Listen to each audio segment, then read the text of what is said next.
It is week 4 of the Iowa High School football season. Burlington taking on Davenport North. It is homecoming 2015.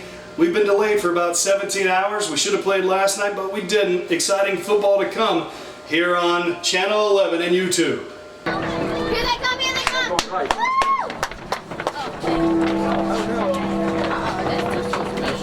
Hey, Matt.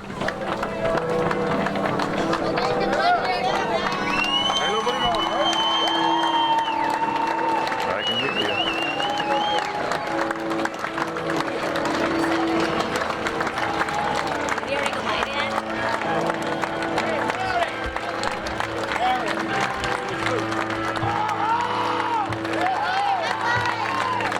Davenport North, Devin Sperry,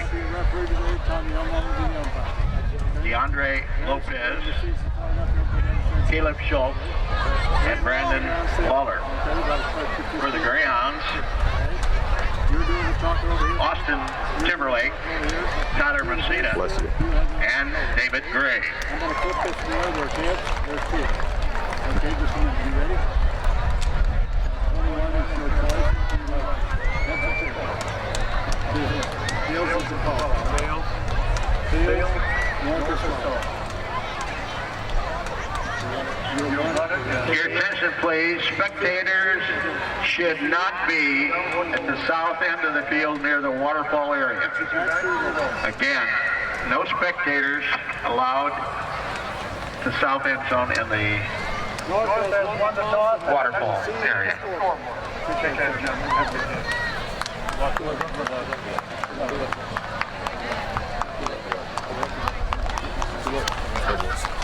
It's time. The teams are ready. Our team is ready. Burlington Greyhounds football is on the air on News Radio 1490 KBUR. Let's get ready to rumble! This is one heck of a starting lineup. This is Burlington Greyhounds football. With tonight's game, here's Scott Mason and John Flaherty. It is kind of Scott Mason and John Flaherty, except it's not. It's Scott Mason and Casey O'Rourke. And at times, Ian Mason, live from Bracewell Stadium, Merrill A. Miller Senior Family Field, down at Bracewell Stadium for the second home game of the year, the fourth game overall between the Burlington Greyhounds and the Davenport North Wildcats. Both teams 0-3. Burlington concluding its non-district schedule today. Davenport North in just a 5-team district, so they actually have one more non-district game next week against another Old Mac foe in Pleasant Valley. But Burlington and North looking for their first wins in 2015. This series has been dominated by the Greyhounds throughout. They lead the series 24-5 since its inception back in 1986, and the Greyhounds have won 9 in a row. However, the last 2 games have been veritable shootouts. 2 years ago, you heard me talk to Zach Shea about it in the pregame interview. Down here at Bracewell, Burlington 69, Davenport North 52. Last year up at Brady Street Stadium, Burlington 47, Davenport North 35. So Casey O'Rourke, it may come down to who actually can make some tackles today. Well, yeah, definitely the tackles. I don't know if we're going to be seeing that type of scoring today. It would be exciting. It would be exciting. It looks like we're going to be kicking off to them here to start the game. To me, I think it's going to be who can stop each team at the end of the game. I have a feeling we're going to be close here in the fourth quarter. That's genius analysis by the newbie.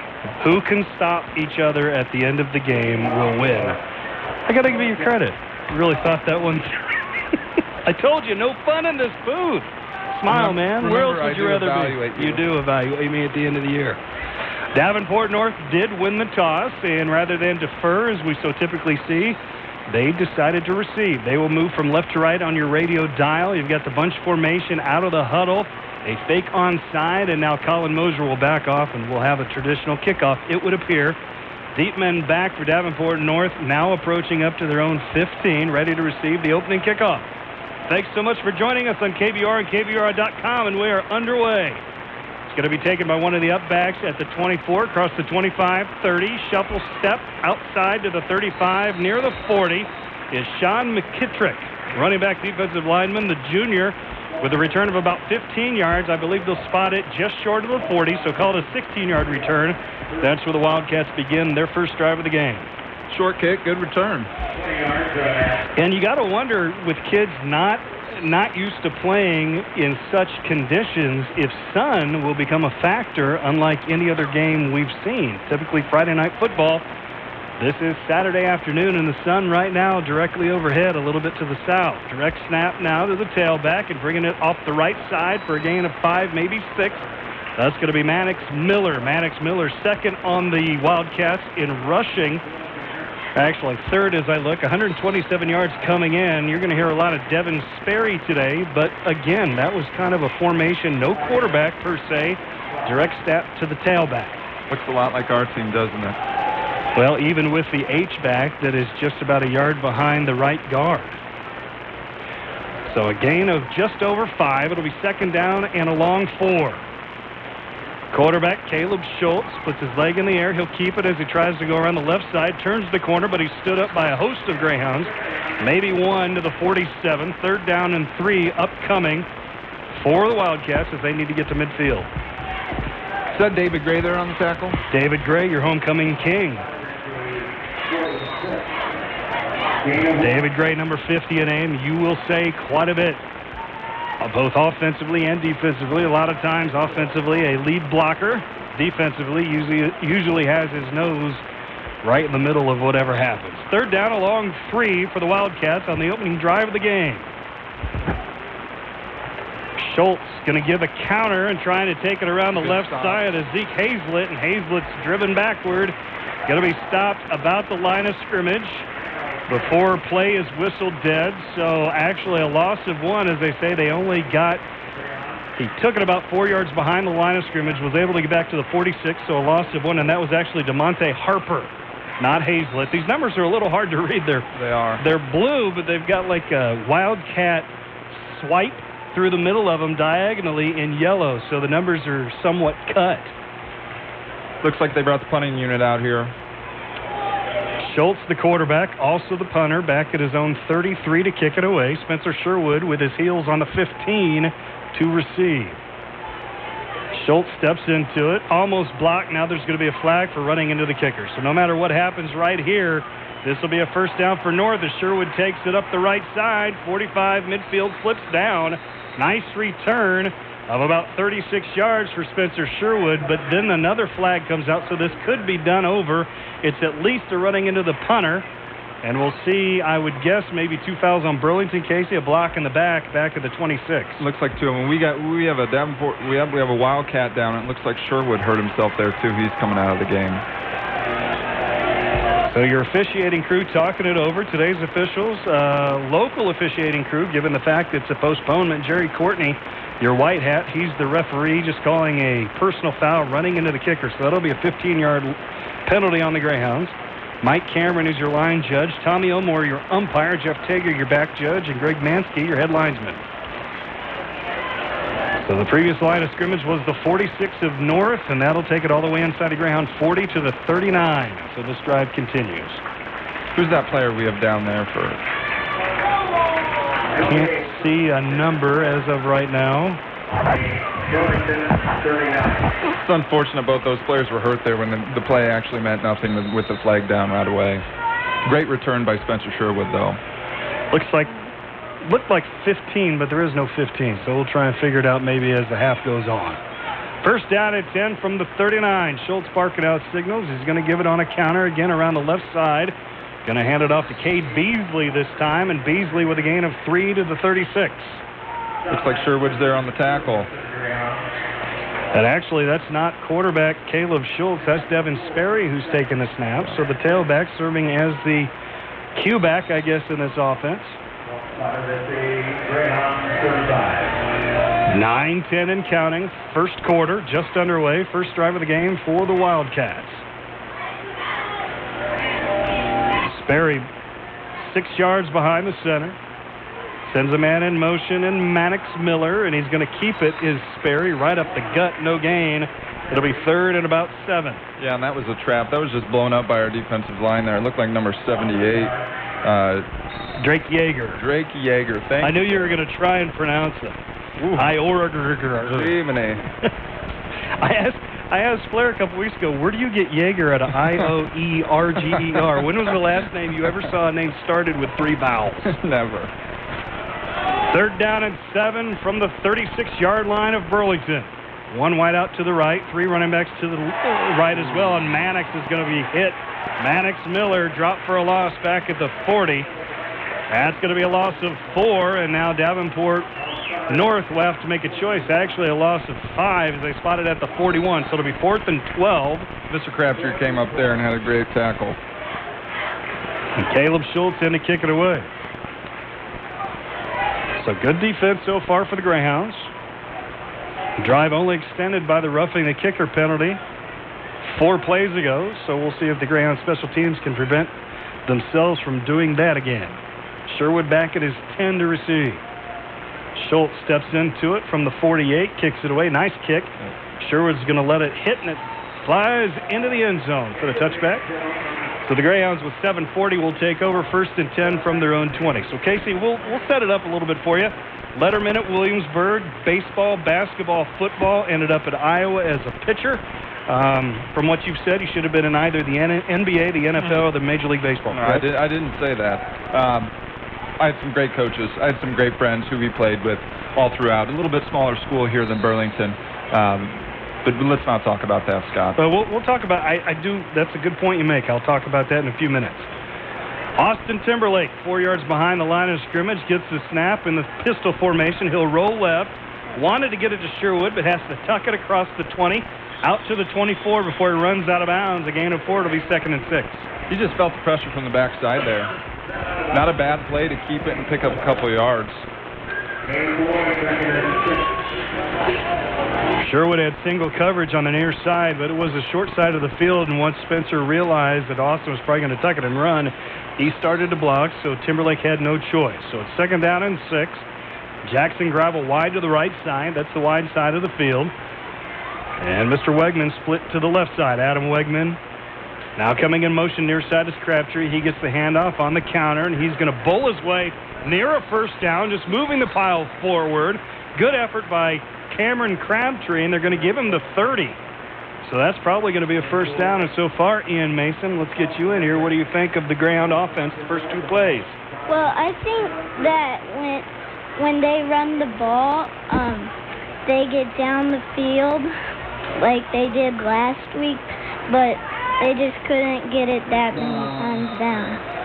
Well, they did get a 1st down on that carry, though. A good 6-yard carry for Cameron Crabtree. 1st and 10 from the 30. Again, Crabtree counter around the right side now, and he's got another 6 as he just moves his way across the 35, and they may even give him the 37. So a gain of 7, 13 yards on the last 2 carries for Cameron Crabtree. Those last 2 plays, you can see our linemen are getting to their first initial block and then able to get their hat on somebody else. So, 5-6 yards a clip there. It looks like they have something figured out against their defensive front. Makes quarterbacking a lot easier when you get 6 and 7 on 1st down, doesn't it? Right. 2nd and 3, Timberlake rolls right, overshoots his receiver, Tyler Messina, in the flat to the right side. Would have had a 1st down, but it went off his fingertips, out of bounds. 3rd down and short upcoming. Looks like a simple flood. 3 guys on one side. Try to hit the middle one, just overthrew it. I'm sure Coach will hit that up one more time. That's why I love having you football guys in the booth. I follow the ball. You guys actually get to describe what happened. 3rd and 3 from the 37. Give up the middle. Tykel Gordon hit at the line of scrimmage and driven backward. No gain. It'll be 4th and 3. Nothing there.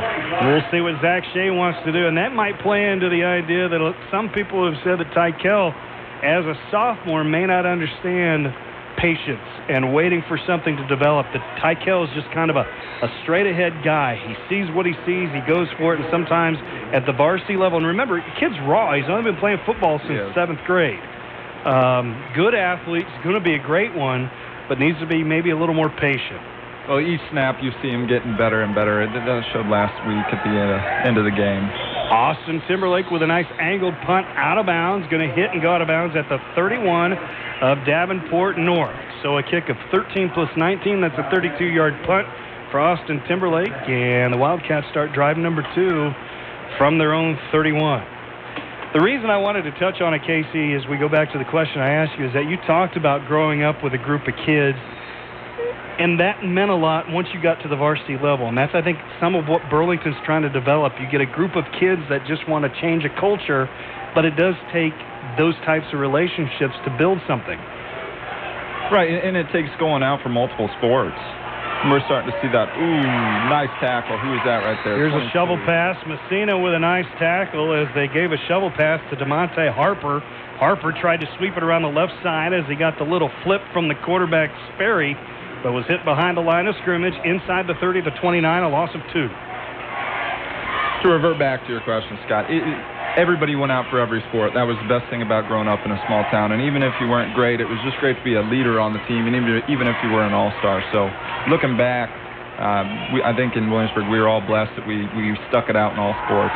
Sperry back to pass on 2nd and 12, almost picked off by Jackson Gravel. He wanted DeAndre Lopez, who was running kind of a skinny out, if there is such a thing. Was that Gravel or Wegman?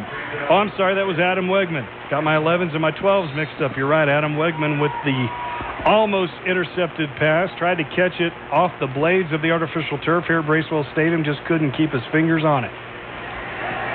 So 3rd down and 12. Ball resting just outside the 29. One receiver split wide to the left. Tailback accompanying Sperry in the backfield. Now they send a man in motion from left to right. Sperry with a screen pass to the right side. Rolled left, threw back right. And Spencer Sherwood sniffed it out. Another loss of a yard as the pass was complete if it was forward to Lopez. Otherwise, it's a 1-yard loss on the rush by DeAndre Lopez. It was a screen. It almost looked like it was going to be a double pass there when they threw it. It just didn't develop like they wanted it to. So Caleb Schultz now back inside his own 15 to kick it away. Sherwood standing at the 30 awaiting. Good snap. Schultz steps into it. Low kick. Going to hit it to 37. Takes a north roll. Sherwood from the 31 across the 35. Trying to juke his way through about 3 different white shirts. Able to get out to the 42. A return of 11 yards. That's where the Greyhounds will start their second drive of the day. No score. 4:41 remaining here in the first. Ian, do you like nighttime football or do you like daytime football better? I like nighttime football better because it gets a little cooler than in the day, and it's more cool because the waterfall now at Bracewell is a new sight to see. It is. First down and 10 from the 42. North jump, no stoppage. Talcale Gordon with the direct snap across the 45, spinning forward to midfield. A gain of about 8 on first down and about 5 yards after initial contact. And that's something you can't teach right there. You know, a little bit of patience, hits it upfield, gets hit by about 2 guys, and just bounces off of and moves forward. So Tykel kind of came into his own last week with the 41-yard touchdown run in the fourth quarter that brought the Greyhounds within 1. Starting to get it again, just a raw sophomore. Didn't start playing until he was a 7th grader. Timberlake in the pistol, direct snap to Gordon. This time he's hit behind the line of scrimmage, a loss of 2 back to the 48. Who was that for them? He came out of nowhere. Well, I see a 5 and I see a 46, so I'm going to say it was a combination of Bryce Parrott and C.J. Bacoilis. Yeah, you're right. Actually, they spotted all the way back inside the 47. 3rd and 5. So Wegman split wide to the left, tight formation around the football. Your H-back is Mason Hartman with Gordon to the right of Timberlake. See that flood again to the right. Nope. Gordon sweeping it left side, following Timberlake into the hole. Gets back to midfield, going to be about 2 yards short of a first down. It'll be 4th down. The Greyhounds are a team that really on offense, they run the ball a lot. You're not going to see them throw a lot of times. Just felt like you had to bull your way in there, didn't you? I didn't have to ask a question or anything. Attaboy, that's a true color analyst right there. Nobody was saying anything. Austin Timberlake on 4th and 2 will kick it away from his own 40. Nice kick, got it to turn over a little bit. It's going to be taken at the 16 and run out of bounds. Near the 20 is Dante Hildebrandt. He just cornered him down there again. Showing some success, kicking to the left side. So a 34-yard kick, a 4-yard return, and the Wildcats start this drive from their own 20. And I just noticed that somehow a point has been taken away from Burlington on the scoreboard. It is Davenport North 0, Burlington -1. What happened there? I don't know. Evidently, we're playing some sort of screwed up Canadian football where they take points away. That can't happen. Or it's fantasy high school football, you know. Now it's 1-0 Burlington. Burlington's got a 2-pointer. It's 1-0. That's weird. First down at 10. Sperry gets the snap, hands it around the left side to Mannix Miller, and Miller spins out of one tackle, still on his feet, 30. First down yardage, falls backward toward the 33.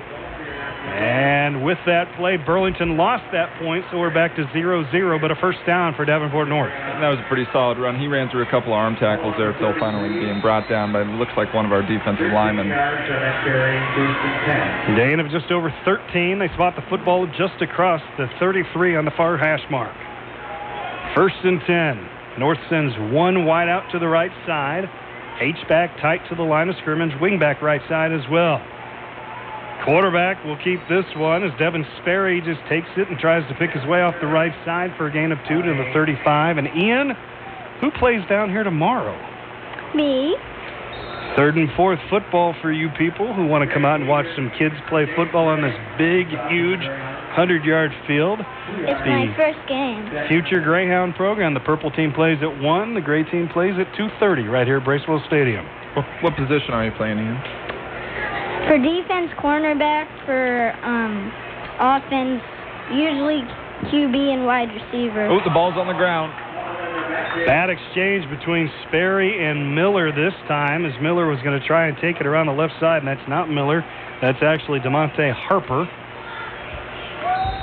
Harper able to fall back on it, the 34, so just the loss of one, but it could have been devastating for this Wildcat offense. Both of these teams can't afford to hurt themselves like that, or else they're going to be stuck. Well, and Zach Shea said yesterday in the paper, if you read the article in the Hawkeye, that it takes 6 or 8 plays that turn the tide of any one game. Maybe that was one of those 6 or 8. Now here's a keeper around the left side. Check that. That's not a keeper. That's actually just a sweep. And I was confused. I'll tell you why. I thought Sperry had given it to the tailback who hit the right side of the line. Instead, they sweep it with Harper, and Harper able to get into Burlington territory at the 45, and that's going to be a gain of 22 yards. And once again, a bobbled snap somehow got it to the running back, and then got it to, I don't know what they call it, their H-back there, coming following a guard. Final minute of the first quarter, no score. Teams have been playing between the 20s, but not much more. Miller in motion to the right. Instead, Sperry will keep it. Works off the right side, cuts back up the middle, back to the left hash for a gain of 5 near the 40. I'm going to see how many times I can cut you off before you get mad. You're a one-and-done guy. I ain't going to get mad. I did have to tell Flair a couple weeks ago, dude, you got to let me talk. Because Flair is so great. As a coach, he sees everything that's happening, so he wants to sneak like 10 minutes of discussion into the 20 seconds between plays, and I was like, dude, at least let me spit it out, and then you can say whatever you want. Right. That was off the air. Nobody knew that until now. Here's another bobble, but nice catch and carry inside the 30. It's going to be a gain of 12 for Harper once again, and I don't even think that wasn't a bad snap. That was just a bad exchange between Sperry and Harper, but it works out. Open field. Looks like, I mean, that was a great tackle by Messina. If he doesn't tackle him, he's gone. He's off to the races. Clock winds at 10 seconds. North may not get off another snap before we go to the second quarter. They're in no hurry, and the clock is at 2, 1, and 0. So we put 12 in the books. We've got 36 to go, and nothing has been decided and or changed. No score after 1. Back on KBUR and KBUR.com in 1 minute. You drive a car, you own a home, and you need insurance on both. So why not see if you can save some money in the process?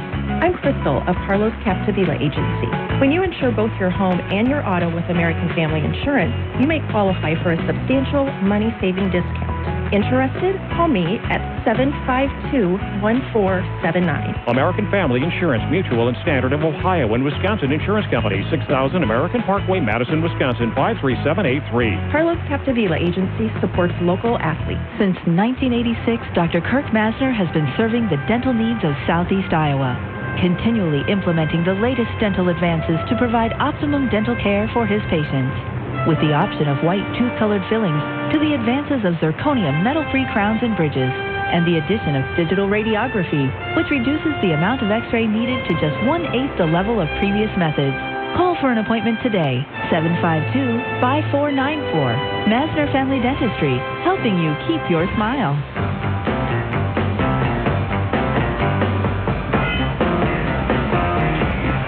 Back here at Bracewell Stadium, he found the NFL Films music.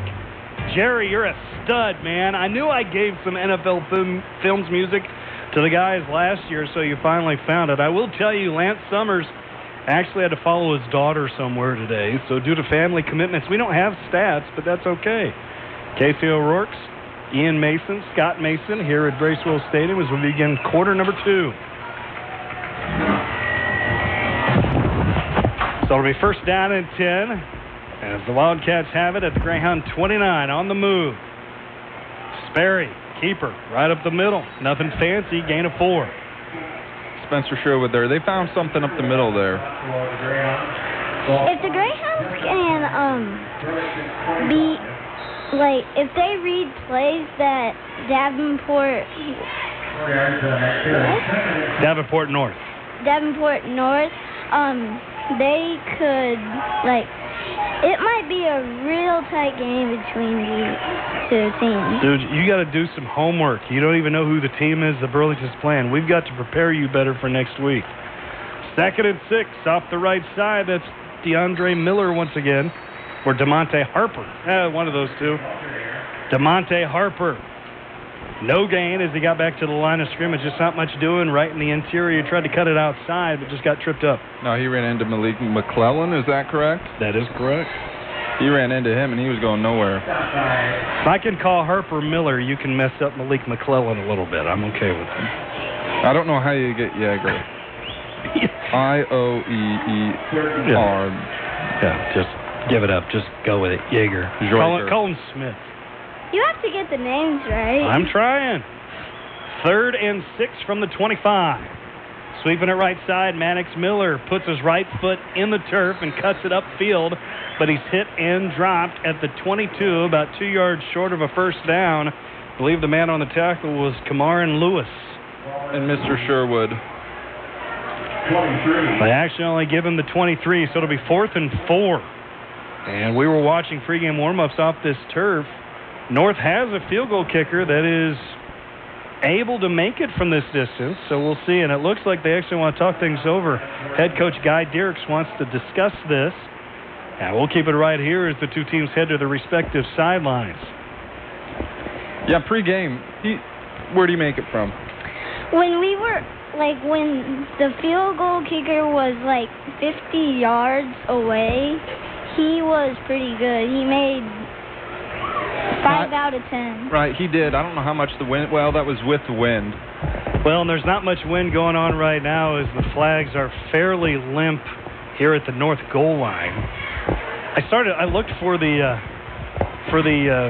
American flag in the northwest corner, and then I remembered, hey, we have goalposts that actually have flags on top now. Yes, we do. So I don't have to do it. Looks like they're bringing the kicker out. Now you can just look at the goalpost. That goalpost and see if it's windy or not. The wind a little bit looks like it's blowing from east to west, which is right to left from the hash mark from which he is kicking. By the way, 66 degrees, your game time temperature. Again, a blue sky, puffy white clouds. Be a 40-yard field goal. Kicking from the right hash mark from 40, and he got under it. It's like a chip you hit just a little too fat, and it comes up about 10 yards short. Jacob Wells gave it a try, but he came up short as it hit in the back of the end zone. So with 10:05 remaining here in the second quarter, still no score, and Burlington will take over 1st and 10 from their own 20. Right. Let's see if the Greyhounds can move the football. So does that go technically as a touchback since it hit in the end zone? I don't know if it's that, or did they implement a rule a couple years ago where if you try a field goal and don't make it, it goes to the 20s? So the line of scrimmage was the 23. Yeah, I don't. Must be because it didn't get out of play when it hit. It goes as a touchback. Here's a counter with Messina trying to take it around the left side. Something to ask Zach Shea after the game anyway. Gain of 1 as Messina hit and dropped just past the line of scrimmage. I don't think we've seen that play yet. Tell you what I'm going to try and make sure I don't miss today is the ghost play, which is the snap to Hartman, or actually the fake snap where they don't snap it. They just hold the ball behind the center under his rump. Like freeze? Yeah. So what, does the lineman take it? No, Hartman does from his position as the H-back. Timberlake on 2nd and 8, going to roll right, throws right, has Messina this time a better throw, but again a little high. Through the hands of big number 22, it'll fall incomplete. It'll be 3rd and 8. And I think Messina thought he should have had that. Right. You know, each time they've ran out to the right side, they've been open. Little pitch and catch. Yeah, he's disappointed with himself right now. In defense of Timberlake, however, remember, he is a left-handed quarterback, so that throw rolling to the right is much more difficult than rolling to his throwing hand side. Wide out split right and left. Tykel Gordon behind Timberlake in the pistol. 3rd down and 8. Timberlake back to pass. Flushed out. Going to roll right. Tuck it and runs. Going to try and juke and get to a 1st down, but he does not. Is tripped up at the 25. It'll be 4th and 5, and once again the Grounds have to kick it away. Yeah, you mentioned earlier today you'd like to see if he's going to sit there in the pocket and make a pass. I think they were trying right there, but once again he felt the pressure and moved out of the pocket. And you wonder if a guy like him who's used to rolling out is going to be much more apt to tuck it maybe sooner than you or I would, who don't have as much foot speed. 4th and 5. Timberlake from his own 11 to kick it away. Steps into it. Nice kick. Got it to turn over. It's going to be taken inside the 40 at the 37. Cuts back inside. And then back out and run down near the out-of-bounds mark outside the 45. That's DeAndre Lopez with a return of 7 yards. Looks like we have a flag down. Is that a flag or a napkin? Oh, there's a flag. I saw some it looked like Candlestick Park. Napkins flying around today. There's a little bit of breeze on the field, although you wouldn't know it from the top of the goalpost necessarily. That was, the wind is starting to pick up now. Well, just a little bit. Not that much. Looks like they're going to be going back. Don't back off. If you think it's windy, go ahead and say it. Don't say, it's windy, well, maybe not. Not that much. Stick with it, baby. Stick with it. Be confident. If they're listening to you on the radio, they can't see the wind.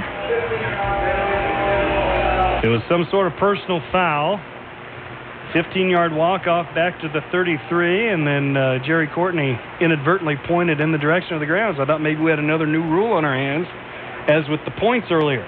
Once again, have we made it within the 20, either team? No, not offensively. No. Not of their own volition or momentum. Ooh. Going to be a motion penalty on North as this one's taken off the left side by Hazlett. Zeke Hazlett with a gain of about 3, but that's coming back.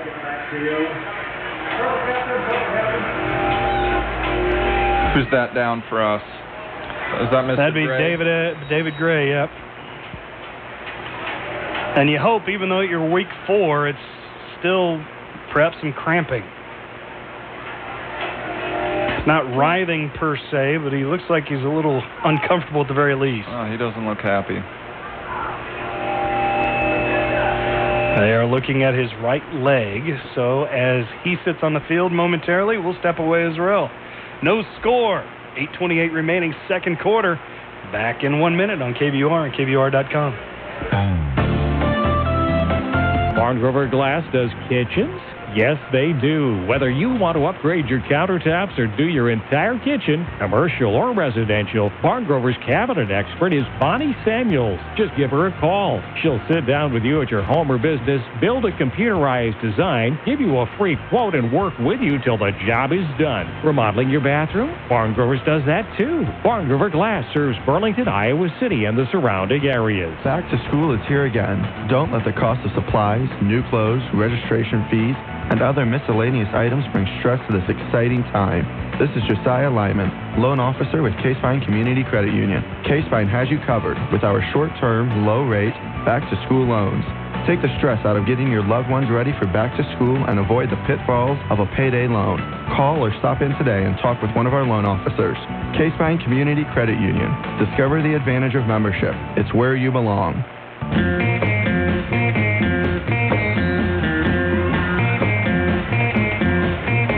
Well, David Gray able to leave the field under his own power. First down and 15 from the 28 after the penalty. Sweep around the right side and good yardage across the 35 near the 40 is Colin Glazik. And Glazik has a gain of about 11 on that play as they spot it at the 39. It'll be second down and 4. Once again, Spencer Sherwood right there making a tackle. I don't know if he does make that tackle. I think he might still be running. Glazik, a running back linebacker, safely maybe 6 foot. Built low to the ground, probably 225, 230. Second and 4. Glazik gets the direct snap this time, and the fullback type falls forward for a yard to the 40, so it'll be 3rd and 3. How long has it been since they've passed the ball? I don't know that they have. I don't think they have to. I thought, didn't they try one time? You're asking me, and I don't know. Sperry from the shotgun. Now barking out the signals, maybe changing the play. They sweep it near side with Zeke Hazlett. Hazlett's got room. 50, 45, 40. Now it's a foot race down the near sideline. Spencer Sherwood makes the dive, can't catch him. And Zeke Hazlett waltzes into the end zone for a 59-yard touchdown. It can't be 15 because he ran. I don't know if he was touched there. Call it 60. So a 60-yard touchdown run on 3rd down and 2 by Zeke Hazlett gives North a 6-0 lead. In to try the extra point is Jacob Wells, who missed a 40-yard field goal earlier this quarter. Snap is good, spot is good, kick is low and blocked. So with 7:11 remaining, first half, North 6, Burlington nothing. Back in 60 seconds on KBR, KBR.com. Back to school is here again. Don't let the cost of supplies, new clothes, registration fees, and other miscellaneous items bring stress to this exciting time. This is Josiah Lyman, loan officer with K-Spine Community Credit Union. K-Spine has you covered with our short-term, low-rate, back-to-school loans. Take the stress out of getting your loved ones ready for back to school and avoid the pitfalls of a payday loan. Call or stop in today and talk with one of our loan officers. K-Spine Community Credit Union. Discover the advantage of membership. It's where you belong. Since 1986, Dr. Kirk Masner has been serving the dental needs of Southeast Iowa, continually implementing the latest dental advances to provide optimum dental care for his patients. With the option of white tooth-colored fillings to the advances of zirconium metal-free crowns and bridges, and the addition of digital radiography, which reduces the amount of x-ray needed to just 1/8 the level of previous methods. Call for an appointment today, 752-5494. Masner Family Dentistry, helping you keep your smile.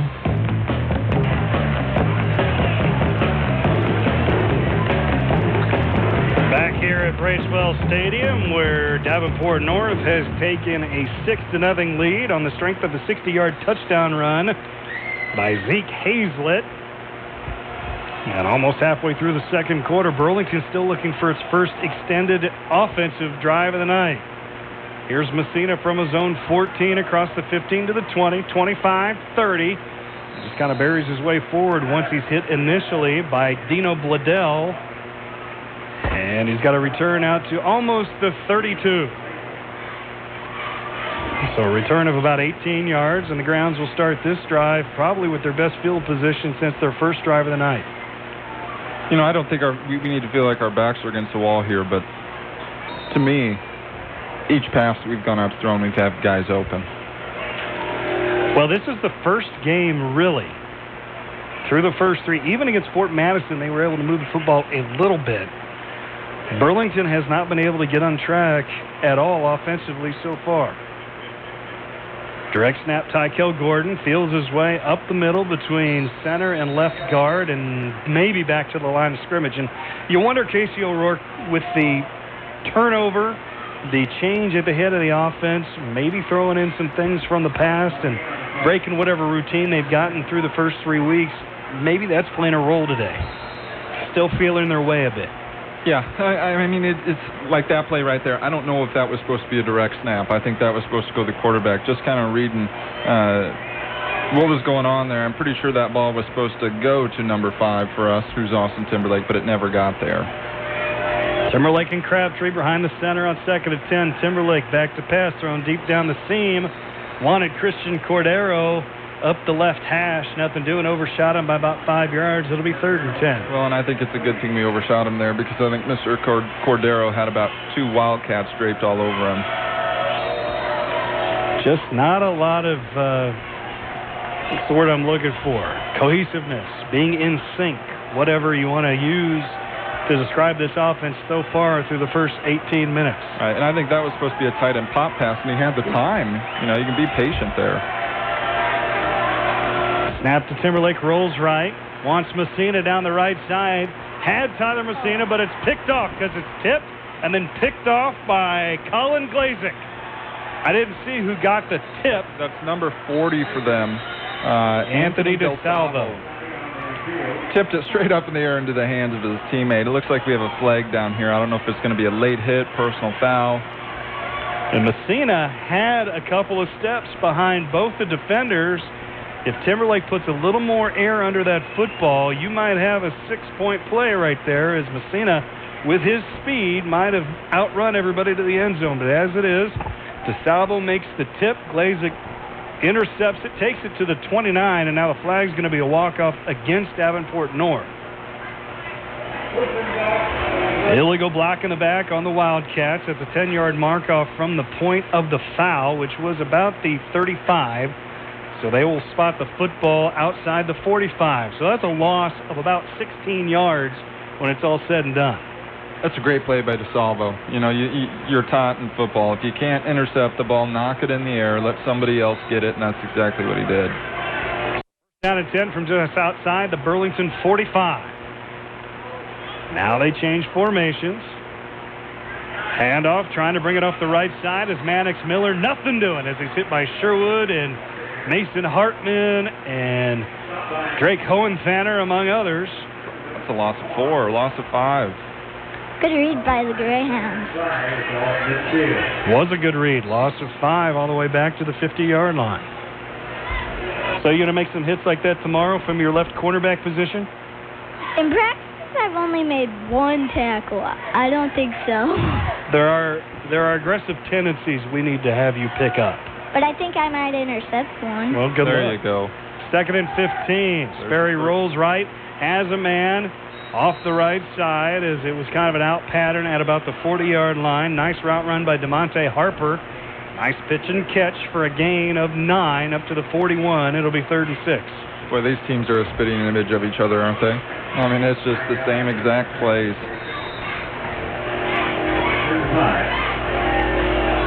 Yep, they've hit on a couple passes. We have yet to. 3rd and 6 from the 41. Sperry behind center, gets the snap, going to sweep it near side, evading one tackler, but not able to avoid Sherwood, and ultimately Crabtree is Harper, who falls forward to the 39. You almost think with the momentum they have right now, scoring and getting an interception, what do we have, 4th and 3, 4th and a long 3, 4th and 4, they're definitely going to go for it. The only devil's advocate argument I'd make is that you are winning the field position battle. If you take a chance on punting it directionally, you can pin the Greyhounds if you could get that done and deep. But they are going to go for it. Looks like a timeout. And maybe Guy Dierks is trying to figure out in his own mind what he thinks he should do. It's 4th and 4 from the Greyhound 39. Do you pin the Greyhounds, or do you try and capitalize, as Casey said, on the momentum? Speaking of Casey, speaking of Iowa Hawkeyes, of course, they play tonight. They host the Pittsburgh Panthers at Iowa City. 7 o'clock your kickoff. Pregame show with Dolph and the guys begins at 5 o'clock. We're sitting in the black section tonight. You guys are? You got the black shirts ironed out? We're ready to go. Casey, a prediction. Oh. Series currently at 2-1 in favor of Iowa. It is. I don't know. I was at the game last week in Ames, and I thought the electricity in that stadium in Ames, and it was unbelievable. I thought the Iowa team came out in the second half and made adjustments. Iowa State didn't catch on to the adjustments. I see a game similar to that today. And, of course, I have to ask, the woman in your life, a graduate of Iowa State, how was that car ride home? Quiet? I did a lot of talking. She slept. She didn't want anything to do with it. The game was awesome. I bet it was a long drive home. It was a long drive. For her, it was. Casey was enjoying it. 4th and 4. The Wildcats will go for it. Sperry, give, counter. Nothing there. And it's going to be stood up and a loss back to the 45 as nobody was fooled. Sperry gave it to Harper, who was going left, tried to give it to Mannix. Miller back coming around the right side. Miller stood up and dropped for a loss of 6, and on downs, the Grounds take over at their own 44. Very slow developing play for 4th and 4. They just never got going downhill there. They were running east and west, not north and south.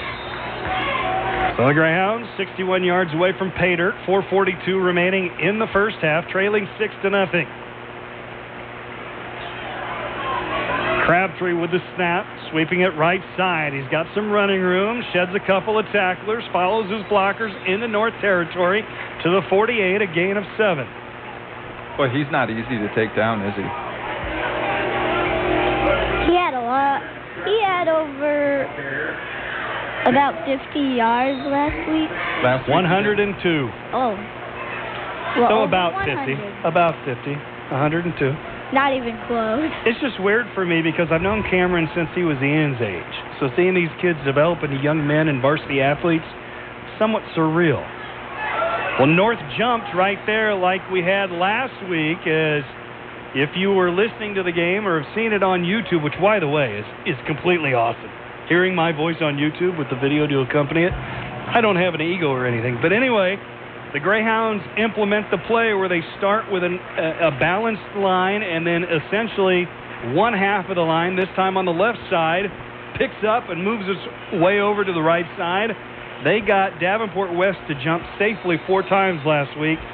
Every time a 5-yard penalty. This week it works to perfection. This time a first down on a 5-yard offsides call, 1st and 10 from the 43. Here's a counter to Messina around the left side, trying to turn it upfield. Can't get away from a tackler. That was Colin Glazik, who had Messina by the back of his jersey and able to drag Tyler down for a gain of 3. But Casey, he may have gone for 15 or 20 if it had been able to get out of that grip. Right, we weren't able to get out of a couple blocks there.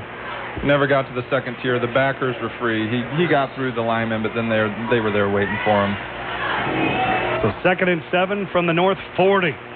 First time in a long time Burlington's been in North Territory. 3:20 and counting here in the first half. Would be nice to get some points here and then get the ball to begin the second half. Crabtree around the right side. And again, a short gain will bring up 3rd down and manageable as Crabtree able to just follow some blocking for a gain of 3 to the 37.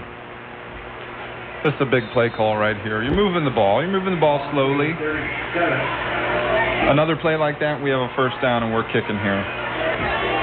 This is the epitome of nothing fancy. Right. Just, we're going to run it, you stop us. And if you can't, we're going to get first downs.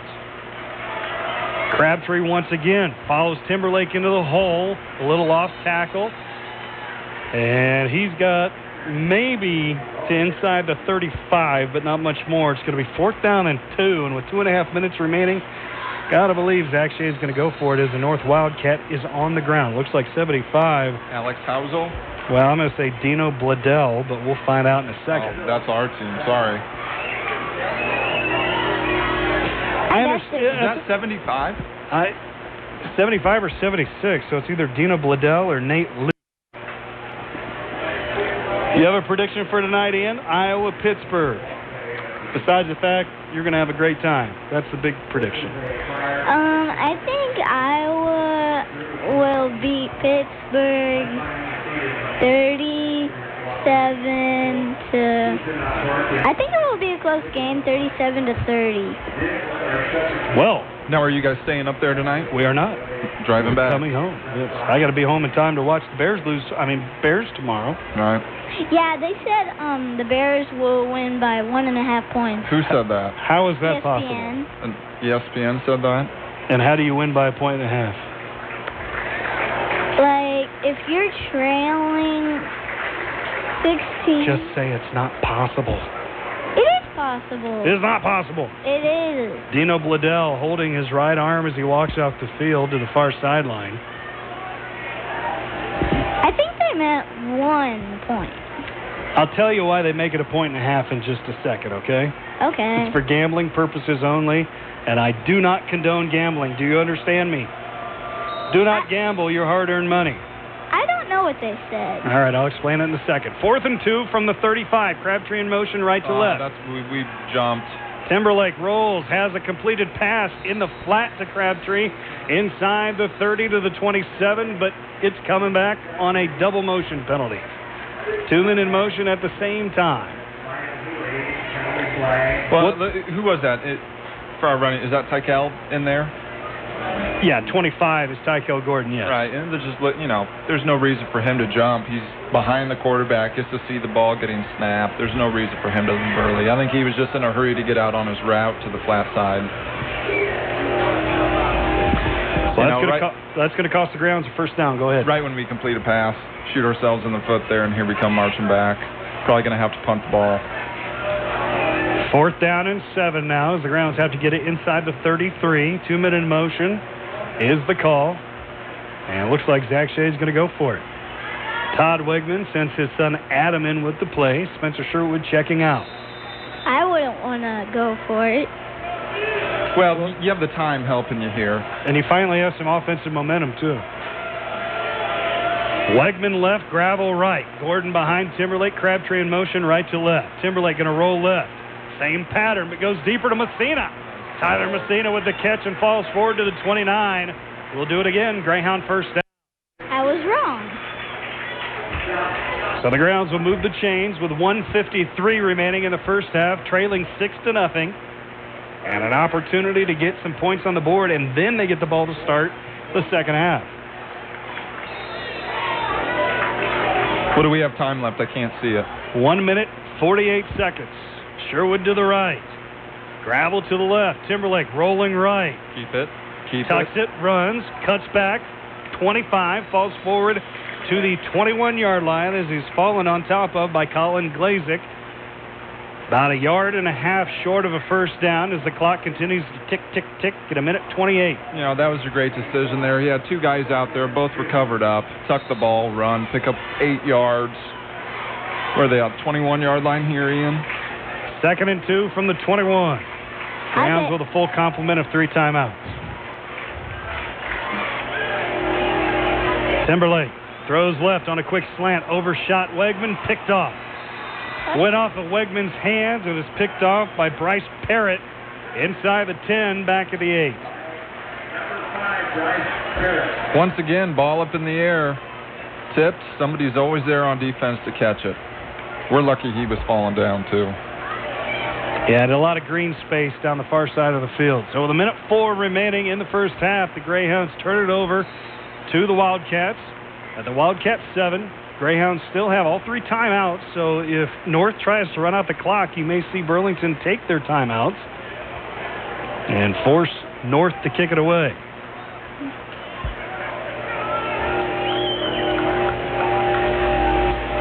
Mannix Miller with the direct snap around the right side, run out of bounds, and that helps the Greyhounds too. Saves a timeout. They do give up a gain of about 7 to the 14, but the clock does stop. 58 seconds remaining. And the Greyhounds don't have to eat a timeout. How many timeouts do they have? 1? They have 1 remaining. The Greyhounds have 3. Ball resting just outside the 14. 2nd down, a short 3. Big play right here for the Greyhounds. They're going to force North to kick it away. Miller once again behind the center. Gets the snap. Going to bring it near side, trying to sweep it around the corner. And picking up some blocking and tripped up, but stays on his feet and run out of bounds for a first down at about the 25 is DeMonte Harper. You know, we talked about being patient early. He was patient there with his blocks, waited for his lineman, almost pushed one or two guys into a defender. I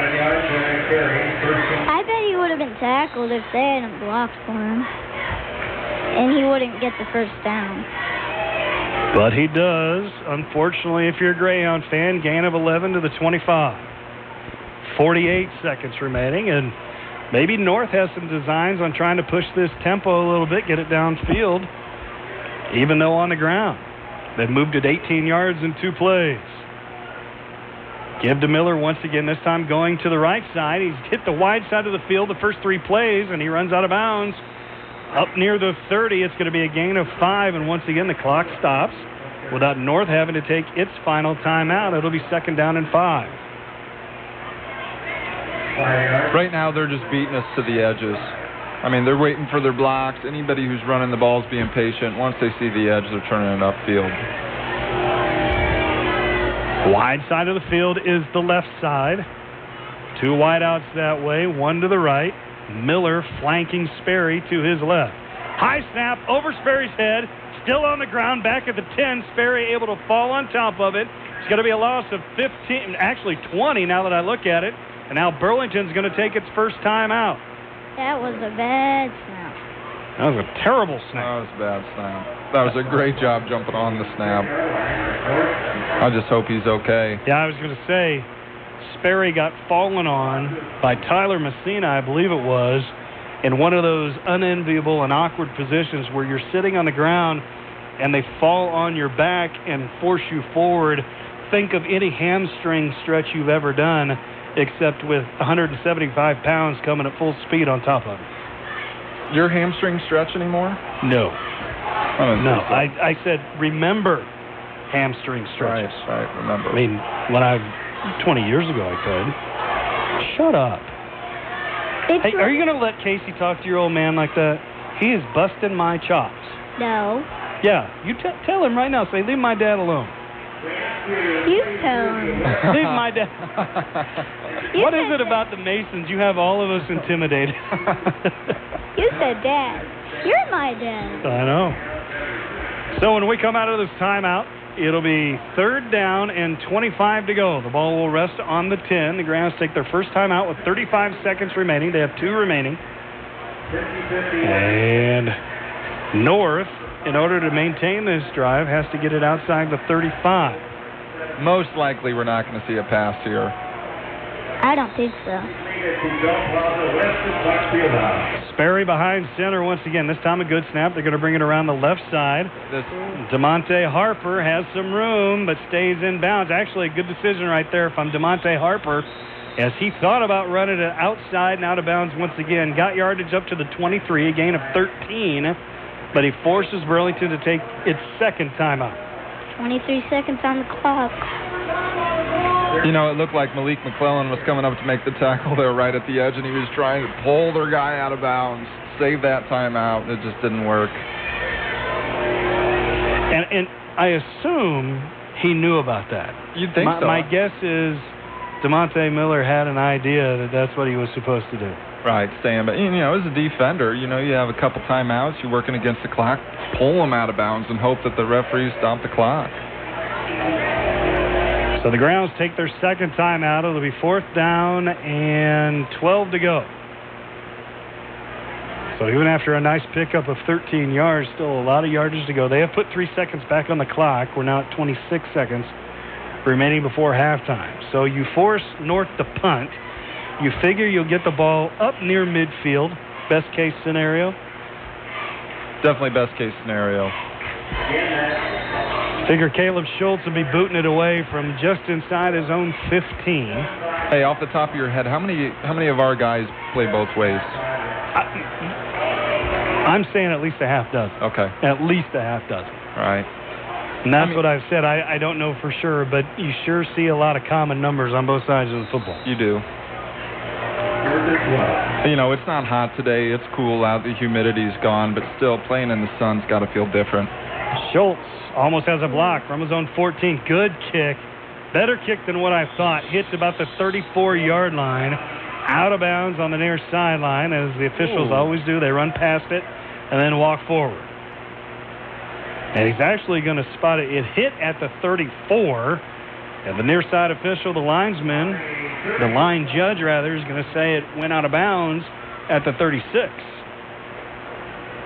So, worse field position than what I thought for the Greyhounds. That was a phenomenal punt. With pressure in his face. So 1 timeout and 19 seconds left before halftime, and the Greyhounds trailing 6-0. Sit 64 yards away from the end zone. Sherwood right, Wegman left. Their defense is backing off. Sorry to cut you off. That's all right. Gordon behind Timberlake. Timberlake back to pass. Pump fake. Wants Sherwood deep down the near side. Overshot everybody. And that was kind of an odd-looking play in that Timberlake faked, but there was no accompanying move by Sherwood. He was just running a fly pattern. Usually when you see a pump fake from the quarterback, don't you also see an out move and then an up? Right. You're not going to see a fake a lot of the times when there's 15 seconds left going into the half because the defense was expecting you to get the ball down the field. I bet they're going to pass again. I bet they run a draw. I don't know what that is. Do you want to bet 3 Skittles on it? Crabtree in motion right to left. Timberlake's going to roll left. You'd have lost your 3 Skittles. Yeah, I would have. Has Messina in the left flat. Midfield stays in bounds, however.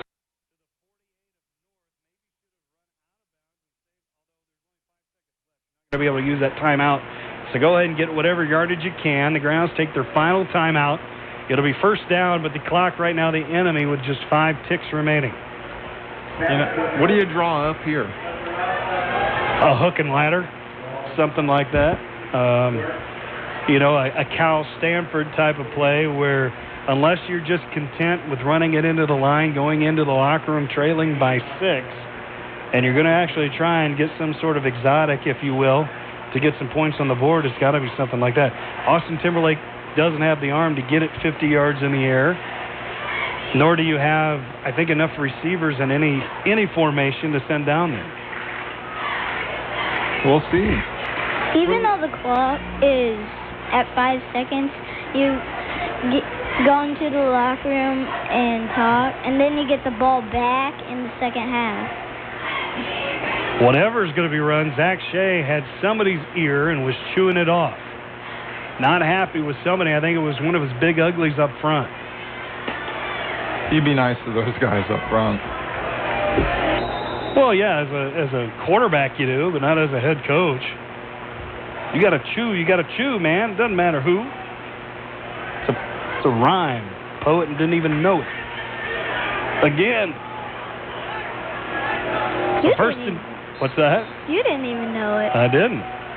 1st and 10 from the North 48. Final play of the first half. Timberlake rolling left. Or right, rather. Know your right from left. Keeps it. Has yardage inside the 40. Fumbles the football, but he was down by contact. He'll pick up 12 on the final play of the half, but nothing on the scoreboard for the Greyhounds as we go into the locker room. So we played 24 minutes, and we step away for halftime. North on the strength of a 60-yard touchdown. Hazlett leads 6-0. Burlington will get the football when they come out of the locker room at halftime. We'll take a 5-minute break, and when we come back, Casey and Ian and I will recap what we saw in the first half. I look forward to half number 2. Both teams looking for the first win in 2015. They're playing like it. Tentative and a little sloppy, but competitive. 6-0 North at halftime. Back in 5 minutes on KBUR, KBUR.com. This is BHS Football on News Radio 1490 KBUR. Time to take it back to the field for the second half. Come on, showtime, baby. Showtime. With all the action, here's Scott Mason and John Flaherty. Back here at Merrill A. Miller Senior Family Field at Bracewell Stadium, we're ready to kick off quarter number 3 alongside Casey O'Rourke and my son Ian. This is Scott Mason. 6-0 your halftime score. Davenport North has the only score of the game, a 60-yard touchdown run by Zeke Hazlett. PAT was blocked, and that's why we're only at 6. Greyhounds still obviously in this game, but only had 93 yards of total offense in the first half. Have to find out some way to get untracked offensively.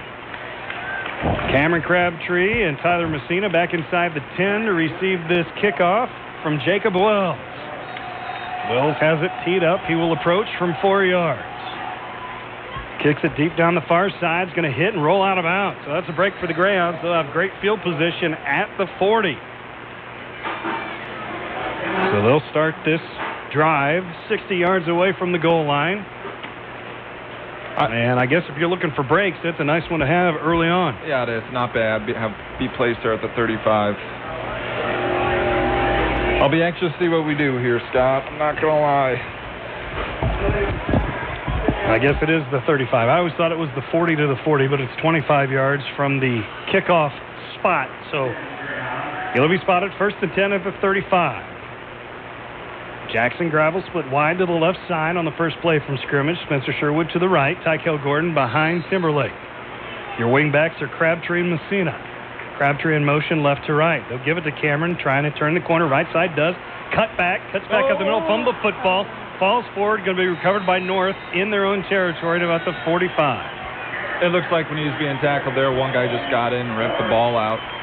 And it went right to two defenders just sitting there, jumped on the ball. Well, one of those plays where they teach you to go low, you get some guys tackling low, and then you get another set of guys coming in, and their job is just go for the football. And they were able to swat it out of the hands of Cameron Crabtree. So a turnover for the Greyhounds, at least number 3 of the day.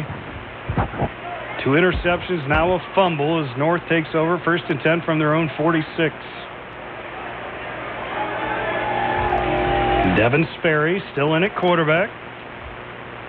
He'll give it coming near side. That's DeMonte Harper, and Harper just squares up and takes it upfield near midfield. As they'll spot it at the 49, a gain of 3. Tell you what, Malik McClellan has been all over the field for us defensively again. There, I mean, he's on the sideline, he's inside, he's playing well right now.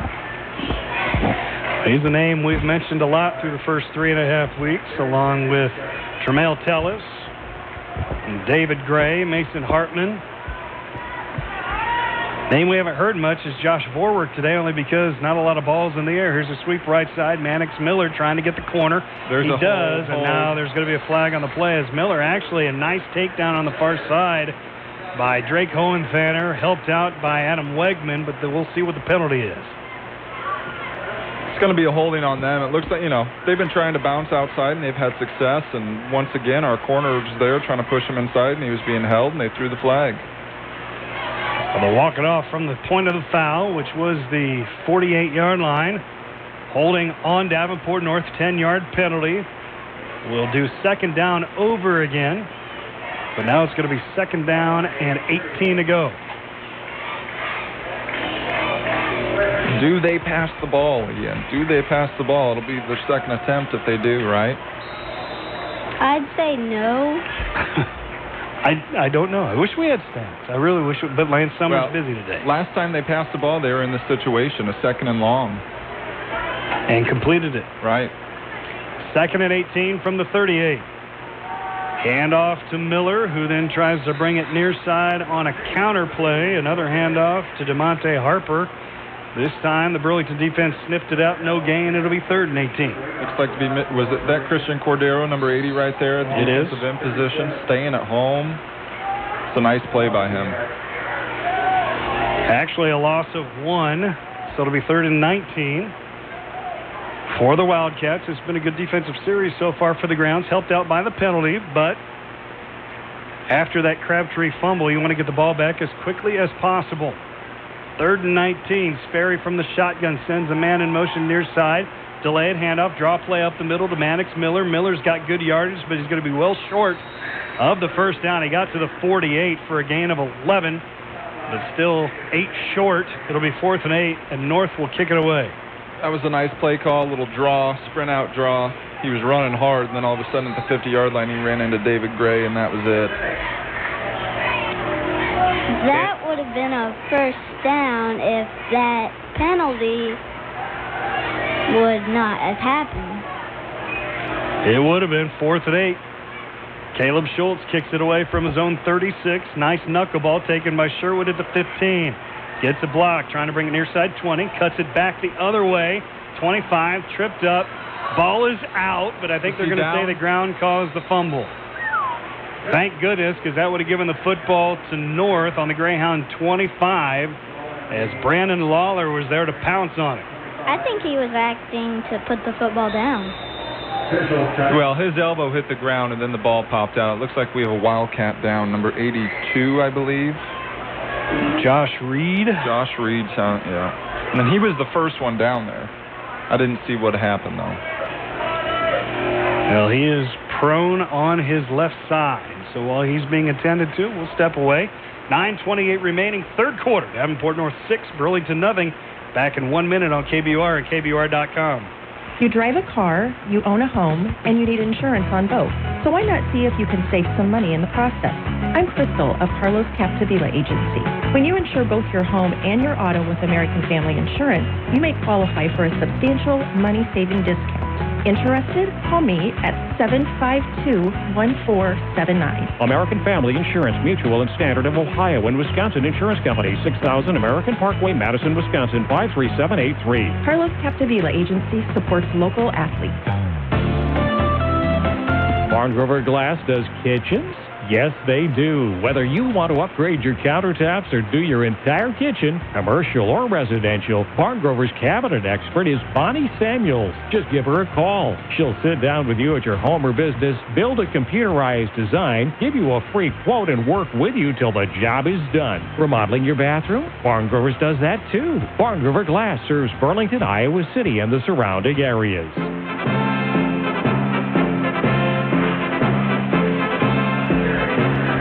Call that my mistake. I should have sent it back to Jerry for 30 seconds because we missed a 2-yard run by Tykel Gordon. Actually, one. I can never tell because one official will come out at the 27, another one will come out at the 26, and they take the one I'm not looking at. So a gain of 1. Second down and 9 from the 26-yard line. You didn't miss much. Gravel right, Wegman left. Crabtree in motion, right to left. Timberlake rolls out, had Crabtree, but shot it a little low, and Cameron couldn't come up with it. Incomplete. It'll be 3rd and 9. Just no sync today. No. And I don't, you know, Casey, answer this. Did you ever play a Saturday game after a postponement? No, I think the only time we played on the weekend, maybe a Saturday, was in the playoffs. In the playoffs, yeah. And I don't know if we had a Friday night game Saturday. You wonder if lethargy happens because of a break in routine. You don't want to say this. Maybe some of the guys stayed out a little too late last night. Who knows? Just not a lot of sync tonight for the Burlington offense. 3rd and 9. Timberlake back to pass. Deep down the right side. Wanted Sherwood picked off again. That's his 3rd of the day. Dante Hildebrandt that time, and North has it at the Greyhound 48. And he just had his eye on him the entire time. Sherwood went up, tried to knock it down, but that was a nice play by, who was that? Dante Hildebrandt. Tried to throw it deep down the field. So no return on the interception. But North takes over in Greyhound territory, leading 6-0 with 8:42 left in the third quarter. You know, I feel like we've been in this situation a couple times today. You're moving the ball just a little bit, you turn the ball over, then all of a sudden the defense has to come back out there again to try to stop them. Not a good situation. Sperry on 1st and 10 sends Miller in motion to the right side. He'll keep it off the right side, does Sperry, and spun down at the 45 for a gain of 3. There's Mr. Gray again. Old reliable right there in the middle of the field. 2nd down and 7. The Greyhound defense once again put in a position to try and have to make a stop. As I look out there now, I see Cordero, Yeager, Crabtree, a lot of the same Gray, Hartman, Sherwood, and Wegman, as well as Messina. So that's, 7 guys in the defense right now who play a lot of offense. Miller in motion once again. Sperry with the snap. Right up the gut. Just followed his center and his right guard for another gain of 4. Now to the 41. Going to be 3rd down and a manageable 3 to go. We just need something to cheer for. You can tell the momentum is out for us. You know, we don't have any momentum right now. We need a big stop here on 3rd down. We need to force a turnover. We need to do something. It looks like we jumped offside. We did. Christian Cordero got a little antsy. His 5-yard penalty is going to give North a first down as they'll take that football down to the 36.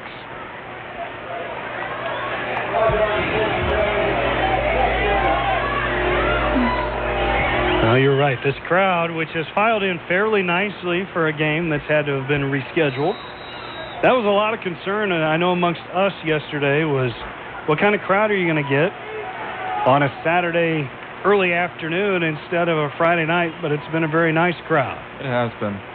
A lot of kids are here. That's what you want. There's a pass. Sperry wanted a man at about the 20, and DeAndre Lopez, nice play on the far side by Drake Hohenthaler, who knocked it away incomplete. And if Hohenthaler doesn't make that play, Lopez had gotten behind him, that would have been 6. Caught us off guard. I mean, really, it caught us off guard, had us beat. The throw was underthrown, and a good play there defensively. Who was that again? Was that Adam Wegman? Drake Hohenthaler, number 4. Okay. So 2nd and 10 after the first down pass. Sperry behind center, flanked by Miller. Give to Mannix. Miller looked like he wanted to give it on a counter, but they blew it up, did the Greyhounds. Malik McClellan led the way, and Miller couldn't get it to the guy he might have intended to get it to. A loss of 5. It'll be 3rd and 15. So the guy he was trying to give it to was tackled before he got the ball. Looks like pinball back there. Actually, that was Tramiel Tellis, not Malik McClellan. 32, not 30. So good play by Tramiel Tellis, a loss of 5. Our defense is not giving in here. Good to watch. Good to see. 3rd down and 15 from the Greyhound 41. Miller in motion, left to right. Screen. Sperry, middle screen. Has a man at the 40, 35, 30. When they're going to say his knee was down back at the 40. Anthony DeSalvo made the catch, had to go down for it. And I believe the umpire, Tommy Elmore, is saying his knee hit at the 40, so only a gain of 1. His knee was down before he even caught the ball.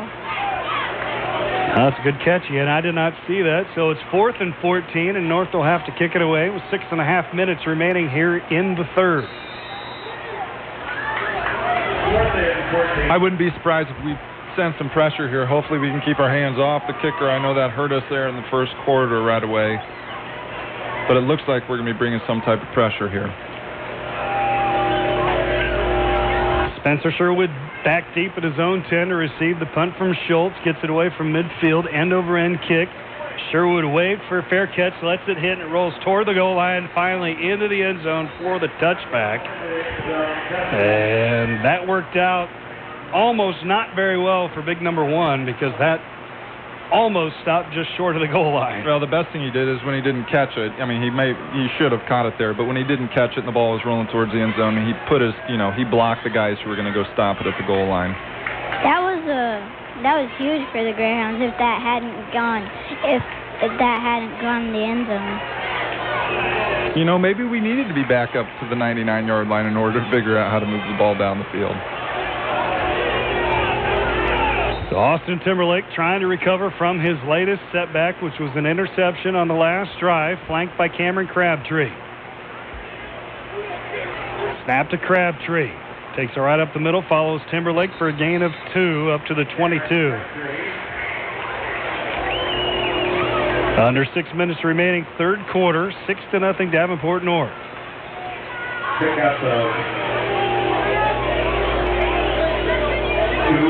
Gravel checks out. Sherwood comes in with the play.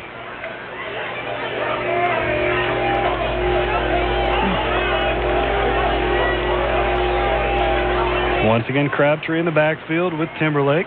Sherwood split wide to the right side, but very tight to the formation. Crabtree once again wants to sweep it right side, following his blockers, gets the corner up to the 25, but a nice play and nice closing speed by Colin Glazik as he's able to hit Crabtree before he can really get any momentum going upfield. Stops him at the 28. It'll be 3rd and 2. Crabtree was patient there. He could have cut it up before. I don't know if he would have picked up the amount of yards, but now we're sitting what looks like a long 1, maybe 2 yards away. He was patient. Let's see what we have drawn up here. Now Christian Cordero will split wide to the left side, typically a tight end. Now you're wide out to the left, and now they all move. Again, How many times do you have to put that on film before, as a defense, you say to yourself, if they move, you let them go? Well, North jumps off sides as half the line moves again. Well, the thing that you need to do is when we split Christian Cordero out to the left, each time we do it is when we shift to the unbalanced right side. So if I was a defense, if Christian Cordero split out, be ready for them to do the big shift with their linemen. That gives the Greyhounds a first down. It does. 1st and 10 at the 33. Gravel to the left. Crabtree with the direct snap. He'll follow Timberlake around the left side. Hops over a tackler up near the 40.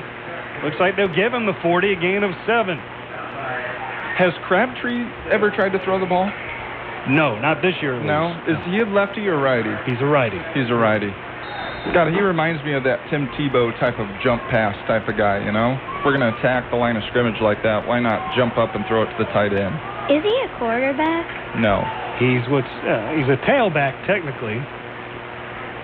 2nd and 3 from the 40. Tykel Gordon gets a low snap, but lost it in the backfield momentarily, and that momentarily was enough to only let him get back to the line of scrimmage. The snap was kind of low. He was in motion. All he could do was bat it down, pick it up on a hop. No gain, and it'll be 3rd and 3. A self-blown-up play, if you will. We cannot afford to have any more of those. Wave to the camera, Casey. We're actually on now. 3rd down and 3 from the 40. Gordon, again, around the right side, close to a first down. He's going to pull his way forward. I think they're going to give it to him. Yes, he did. Needed the 43. They give him the 44. That's a move the chains kind of run by the sophomore tailback. You know, and that's one of those plays where you're happy he has absolutely no patience. Just get the ball up the field, get the first down, move the chains, talk about patience on Monday at practice. You know? No. Yes, good job. That was right on the first down. It was. 1st and 10 from the 44. Gordon once again, this time to the left side, hit behind the line. He's able to get his momentum, turn upfield enough to get to the 45, but only a gain of 1 before he's brought down by, I count, 5 white shirts. Yeah, at least 5. A lot of blue hats. By the way, never described the uniforms. Think Kansas State against San Jose State. Burlington in their home purple tops with the white numerals shadowed in gray, with the purple, white, purple combination on the sleeves. Silver pants with the purple, white, purple striping down the side. Silver helmets, metallic silver with the speed hound on either side, a stripe down the center, purple, white, purple, and gray face masks. Tyler Messina trying to sweep it left. Gain of 1 to the 46. You know, he got the ball on the counter there, but it didn't develop. It looked like Messina ran into a guard he was supposed to follow or a running back going the other way. It just did not look smooth. Here we are again, 3rd and long. 3rd and 8. I'd pass it. Oh, yeah, I'd pass too. But I was a quarterback. I'd pass every time if it was up to me. I would. Cordero once again split to the left. We'll see if they try it again. They do. Nobody jumps. This time, disciplined defense by North. Crabtree on 3rd and 8. Has some running room midfield, but brought down. Nice play on the tackle by Bryce Parrott, and it'll be 4th down and 3 from the North 49. That would have been a big game. You know, maybe put Cordero out here on the right side. You know, because each time we've done that unbalanced shift, he's been on the left side. Are they going to split him out here to the right? No. Nope, Sherwood split wide to the left on 4th and 3 from the North 49. Crowd starts to get up a little bit. Crabtree fumbled the snap, sweeping left. Turns it upfield at the 45-40, shakes the tackler. There's a face mask, no call, and they're going to give him the 32-yard line. So on 4th and 3, Cameron Crabtree with a gain of 17. It did not look like he was going to get a hold on that ball either. How many snaps have we seen not handled very well? I don't even think he would have got a first down if that happened. I don't think I've ever gotten that excited over a 17-yard run. 1st and 10 from the 33 with a minute remaining in the 3rd. Crabtree once again, this time right up the gut. He's got 2, maybe 3. They'll spot it just outside the 30 with under a minute remaining in the 3rd. 6-0 still, North on top.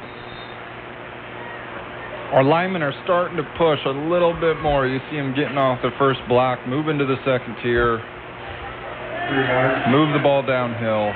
Drake Yeager, Josh Wallerick, David Gray, Jackson Vallant, and Taj Baker. Taj Gordon, rather. Tykel Gordon around the right side, got a couple of blocks, turned it upfield just a bit, got 2 to the 28, and it'll be 3rd down and 5, and that may do it for quarter number 3. He broke a tackle there.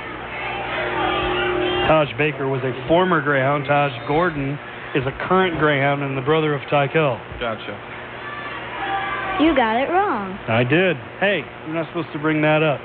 That'll do it for the 3rd quarter. We've put 36 in the books. We got 12 to go. Put your 4 fingers in the air. It's time for 4th quarter football on the other side of this timeout. Davenport North 6, Burlington nothing. Back in 1 minute on KBUR and KBUR.com. Since 1986, Dr. Kirk Masner has been serving the dental needs of Southeast Iowa, continually implementing the latest dental advances to provide optimum dental care for his patients. With the option of white tooth-colored fillings to the advances of zirconium metal-free crowns and bridges, and the addition of digital radiography, which reduces the amount of x-ray needed to just 1/8 the level of previous methods. Call for an appointment today, 752-5494. Masner Family Dentistry, helping you keep your smile. You live for it. Touchdown, Iowa. Nobody laid a glove on him other than his teammates who are mobbing him right now in the end zone. You love it. Son, a quarterback keeper, down he goes. That's a sack. It's what you do every weekend. Every pass, run, tackle, and touchdown is right here. Iowa hosts Pittsburgh Saturday night with pregame at 5, kickoff at 7. Brought to you by Carlos Capdevila, American Family Insurance, the Danville State Savings Bank, and by the Sherwood Company on News Radio 1490 KBUR.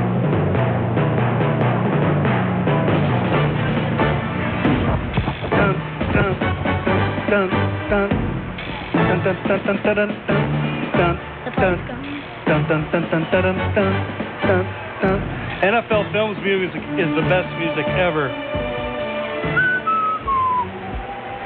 Right, whistling doesn't sound very well on the radio, I would guess. I don't like NFL that much. What are you talking? You don't like NFL Films music? That's because you're a Bears fan. Well, and you're just a kid. Timberlake on 3rd and 5 as we start the 4th quarter. Completed pass to Tyler Messina in the left flat, and I ran out of breath because I haven't had to talk that much or that fast most of today. That's a 1st down pass from the 28 down to the 11, a gain of 17 yards. Good thing he fumbled it out of bounds.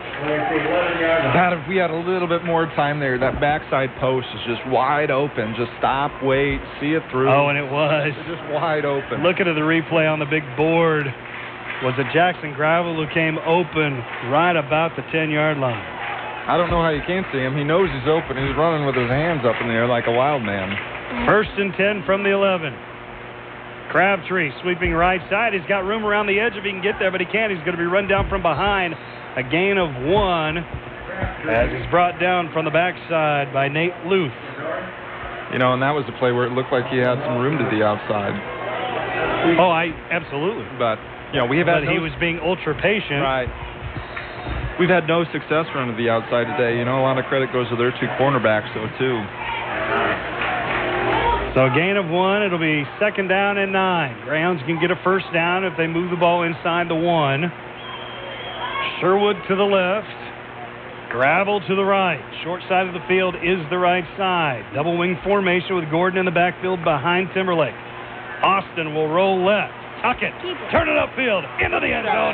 Touchdown, Greyhound. That scared me. Design pass. It was a design pass. The open was, you know, the middle of the field just split wide open, and you saw an open lane. Nobody touched him before he got to the end zone. Austin Timberlake with a 10-yard touchdown run.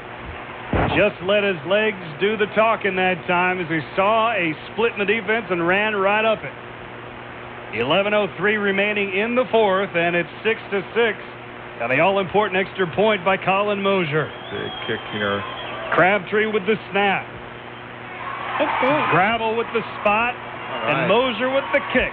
Splits the uprights, and with 11:03 remaining, it's now Burlington on top, 7-6. Back in a moment on KBUR and KBUR.com. To coin an old phrase, we've come a long way, baby. This is Jerry Sherwood. 50 years ago, we started the Sherwood Company with 2 master sewers. Our main focus was utilitarian awnings to protect goods displayed in business storefronts from sun damage. As we moved into the 70s, we saw those awnings begin to shout inviting messages to potential passing customers. That is when the Sherwood Company's niche was born. Unique designs on a canvas background with first impressions that last. We still do canvas, in its modern versions, backlit and architecturally integrated. But today, the Sherwood Company's design team can also incorporate programmable, changeable video and LED signage into any business signscape, inviting customers with come do business here messages. It's been quite a 50-year journey from the days of canvas to the cutting-edge technology of Bracewell Stadium's virtual scoreboard. Give us a call today. Let us help you design your first impressions that last.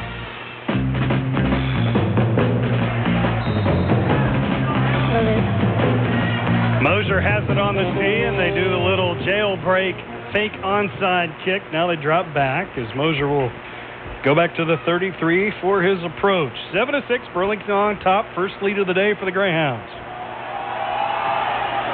Kick's going to be taken by Miller at the 25. Had to sprint up and get it. Left hash brings it near side now. Cut down short of the 35 by Tykel Gordon, among others, including Jesse Bolander. So first down and 10 for North from their own 34, now trailing for the first time today. And they have had no offense here in the second half. Seemingly, no movement there. I know they've shot themselves in the foot a couple times. Kind of reversed sidelines, if you will. First half, Burlington got nothing going offensively. Second half has been able to move the football the 2 times they've had the football.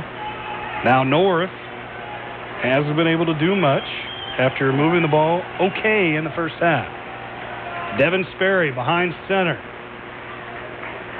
Gives it to... He's got the open field. DeMonte Harper turns corner left side. He's run out of bounds on the far sideline at about the 46.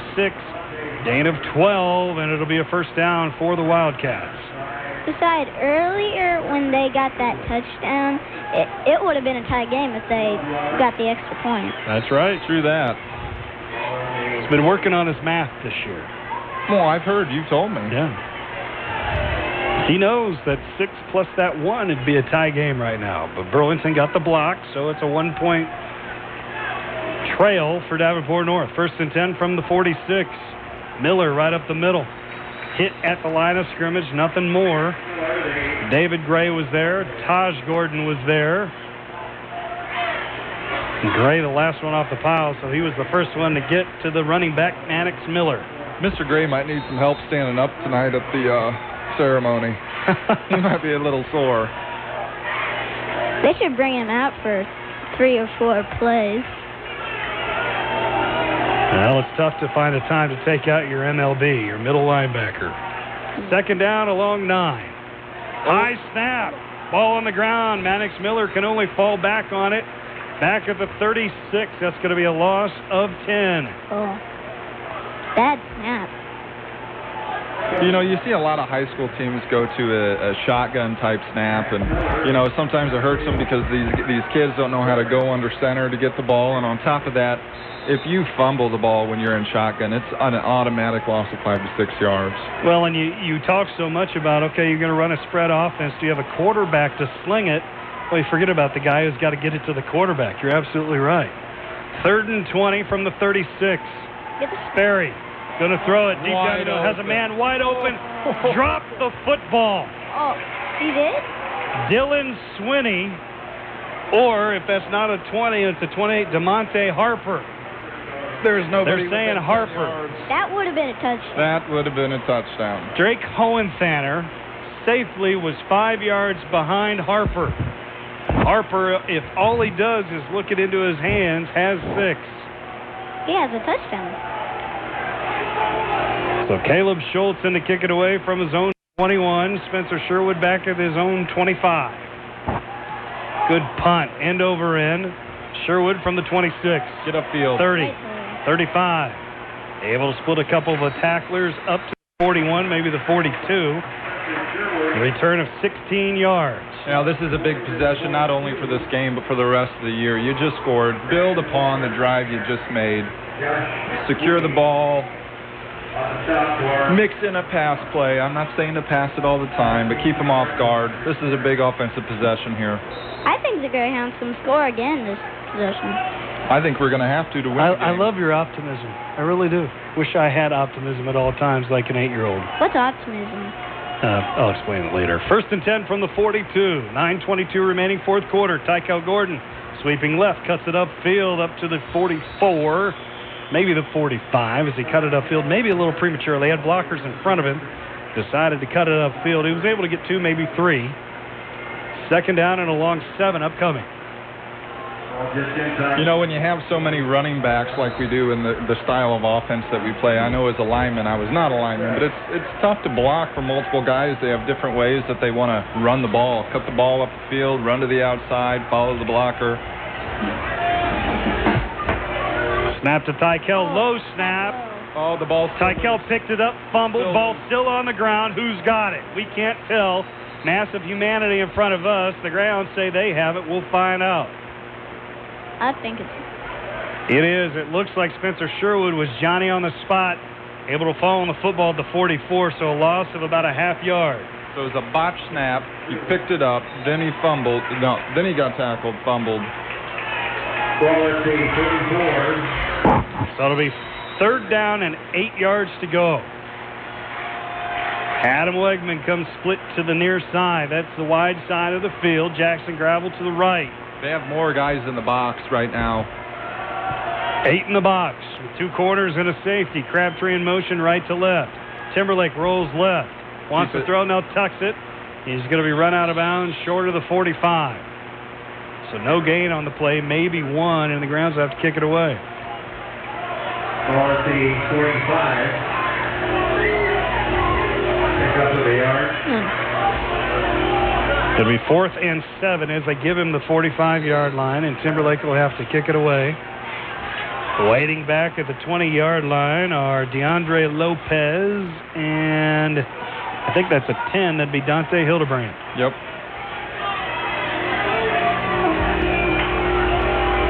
Timberlake from his own 31 awaiting the snap. Good snap. Steps into it. 30, end over end. Hits at the 25, takes a Burlington roll inside the 15, still rolling, going to come to rest at the 11. 7:57 remaining in the fourth quarter, and the Greyhounds have just pinned North 89 yards away from the goal line. If we're being realistic, however, and let's say a long, drawn-out drive takes place, I would say North has to get it to the 20 in order to have a reasonable shot at a pretty decent field goal attempt based upon what we saw from the kicker in pregame from that direction. Right. And once again, the wind is not going to have a play in it no matter what side of the field they're on here. It's just, you know, he was making them from 45, 50 yards. They were low line kicks. I agree. At least 20-yard line. It's not that windy right now. 1st and 10 from the 11. Devin Sperry looking over the defense. Play action fake. Wide open again. Deep down the middle of the field. He's got a man, and that is completed this time, but he fumbled the football. Recovered by the Greyhounds. DeMonte Harper made the catch. Was tackled by Hohentanner. Fumbled the football. Recovered by Gravel at the 46. I'd like to see replay. Did he have the ball for 2? Well, he took a couple of steps at least after the football was touched by his hands. But did he have control? I don't know if he ever really had it. And I don't know that we're going to get a look that's close enough. But you can't tell from that angle. I can't see. So 1st down and 10, Greyhounds leading 7-6, 7:47 remaining in the ball game. 1st and 10 from the North 46-yard line.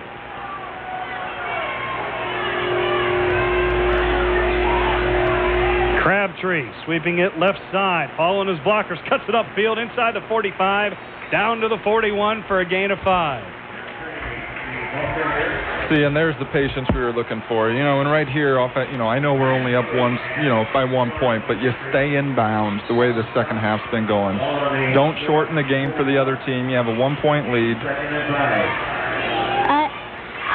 If I were the Greyhounds, get a touchdown, and then they'd be trailing by 8. 2 if they got a touchdown. There they are. And they did it again. Christian Cordero splits wide to the left side, which means that the offensive line is going to flip. Disciplined defense one time ago when the Greyhounds did it turns into undisciplined now, and the Greyhounds have a first down, I believe, due to a penalty. Offsides again, at least for the 7th time in the last 2 weeks. That might be our best play right now. Yeah, it is. But the thing is that we've seen what we run out of it when they don't jump offsides. I don't even know. I don't even know they jump offsides. 1st and 10 from the 36, Crabtree. Following his blockers right up the gut. Pushes the pile forward to about the 32, perhaps.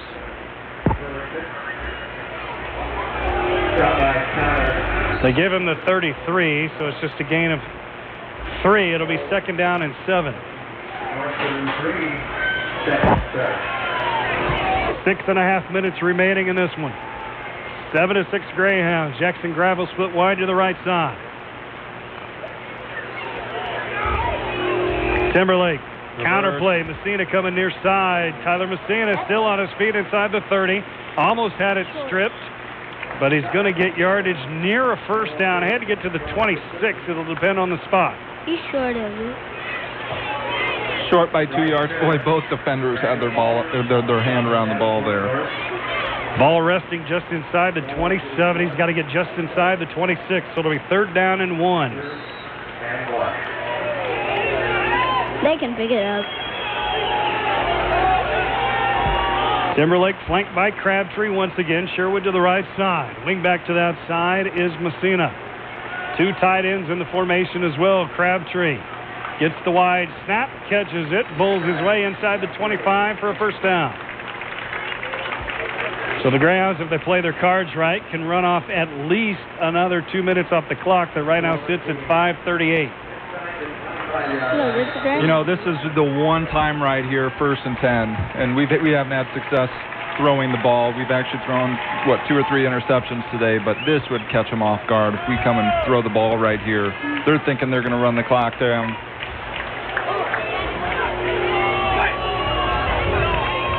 Crabtree, once again, the workhorse. Cuts it upfield. Started to come around the right side, cut it upfield at the hash mark, and gets maybe a yard to the 24. Clock at 5 minutes remaining in this 1-point ball game. 7-6, Greyhounds on top. North scored first back in the 2nd quarter on a 60-yard touchdown run by Zeke Hazlett. The extra point was blocked, however. And that's the difference in the game because it would have been a tie game. Austin Timberlake scored from 10 yards out earlier in this quarter. Colin Moser's extra point is the difference. Snap the football at about 4:35 if they want. Clock now at 4:38. Snap the ball. Crabtree going around the right side. Falls forward to the 20 for a gain of 4. What do we have? 3rd and 5. And 5? 3rd down, 5 yards to go. Clock at 4:19 and counting. Greyhounds can take this inside of 4 minutes before they have to snap it. We'll see when they get it off. 3rd down and 5. Timberlake takes a look at the clock, now calls out the cadence, and once again the offensive line switches on. 4:02. Play clock at 5. Crabtree with the snap. Pulls his way forward, going to be short of the first down by less than a yard. Bring up 4th down, and we'll see what Zach Shea wants to do as the ball rests at the 16. You know, that's 2 plays in a row where on the snap he's taking it one-handed because it snapped right at his knee. They're going for it. Well, I think you probably have to go for it. I don't know what Colin Moser's range is. If we were to try a field goal, it'd be a 33-yarder from just inside the right hash. It's only 4th and 1. 4th and 1. 4th and a long one here. 3.5 minutes remaining.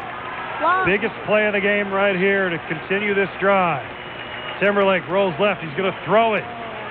Run it. Now he's going to tuck it. He's going to try and get the first down with his legs that he does. He had to get inside the 15. He got to the 14. Yep. First down, Greyhound. You know, a great decision there by him. Don't force it. If you can run and pick it up, run and pick it up. He just did.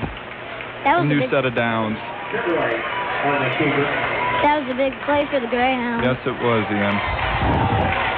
First down and 10 at the 14-yard line. 3:09 and counting. Here comes the crowd. Yep. Ticking ever closer, hopefully, to a win number 1 for the Greyhounds. Crabtree once again with one hand. He gets a wide snap. He gets the football and just turns his back and backs his way down to the 9. And you're right, Casey. Just makes that catch and then does what he can with it and gets 5 yards. I've never seen a guy take it one-handed each time. Well, to set this up for the people at home who don't know what's going on, what you have is a situation where Austin Timberlake is offset behind the center to the right side. Cameron Crabtree offset to the left side. And what the center is instructed to do, from what I understand, is just snap it as if somebody was behind him normally. And then it is Crabtree's expectation to move to the right as the play is snapped. And obviously the timing has to be perfect, but his movement has to coincide and intersect with the football.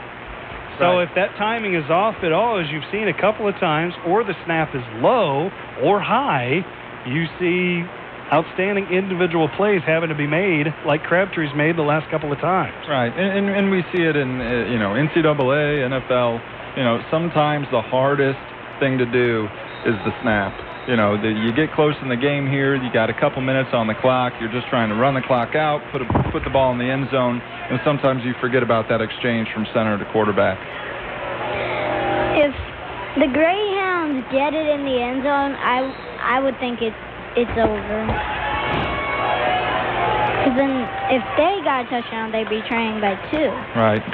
Although it would still be a one-possession game, even if the Greyhounds score and get an extra point, as you can go for 2, obviously in high school football. 2nd down and 5 from the 9. Once again, the flip-flop of the offensive line. This time, Davenport North stays home. Crabtree right up the middle. Close to another first down as he bears his shoulder and gets inside the 5. My guess is they'll bring out the chains for this one. If you get tackled, I'd stretch my arm out and I'd stretch my arm out with the football and see how far I could do that. And to be honest, this is actually a break for the Greyhounds as they can get a first down still with 2.5 minutes remaining. North has to take their second timeout. So we'll step away. 2.5 remaining in this one. Burlington 7, North 6. Back in 1 minute on KBR and KBR.com. Well, it's that time of year again when things are really hopping at Standard of Beaverdale and Beckman TV and Appliance. It seems like every time you head to Standard, there are people shopping, picking up their orders, buying new tools, and working with staff to design kitchens, decks, garages, even new homes. And that's a good thing. With fall and winter in sight, everyone needs to get their home improvement projects sealed up before the weather turns. It's the perfect time to add insulation or replace your weather stripping. Even though it's busy at Standard of Beaverdale, they will always do their very best to provide you with top-notch products and top-notch service, even helpful suggestions to make your project easier. You may have to wait for a couple of minutes, but Standard believes the service you'll get when it's your turn is well worth the wait. And now's the time to get new appliances for your kitchen and laundry room, or a bigger TV for your family room from Beckman TV and Appliance. There's even time to get that new kitchen for the holidays. Come see why this place is so popular. Standard of Beaverdale and Beckman TV and Appliance, just north of exit 258 out the Beaverdale Road.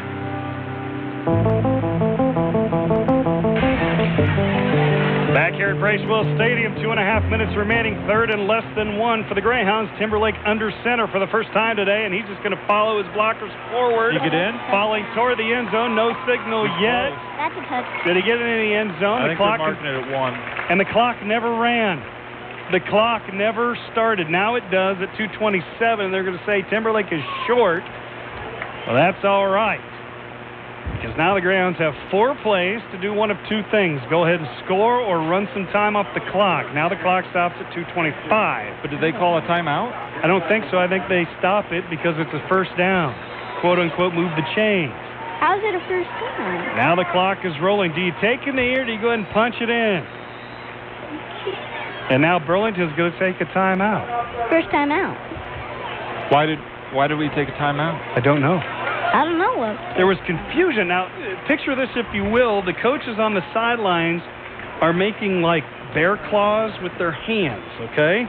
and they are bringing them together. Now, I don't know if Austin Timberlake looked and thought that that meant timeout or if it meant huddle. I think they were trying to say huddle up, but instead Timberlake calls a timeout. Maybe they don't know the play. Man, you know, the thing is, I understand your point, Ian, but you're inside the 1 yard line.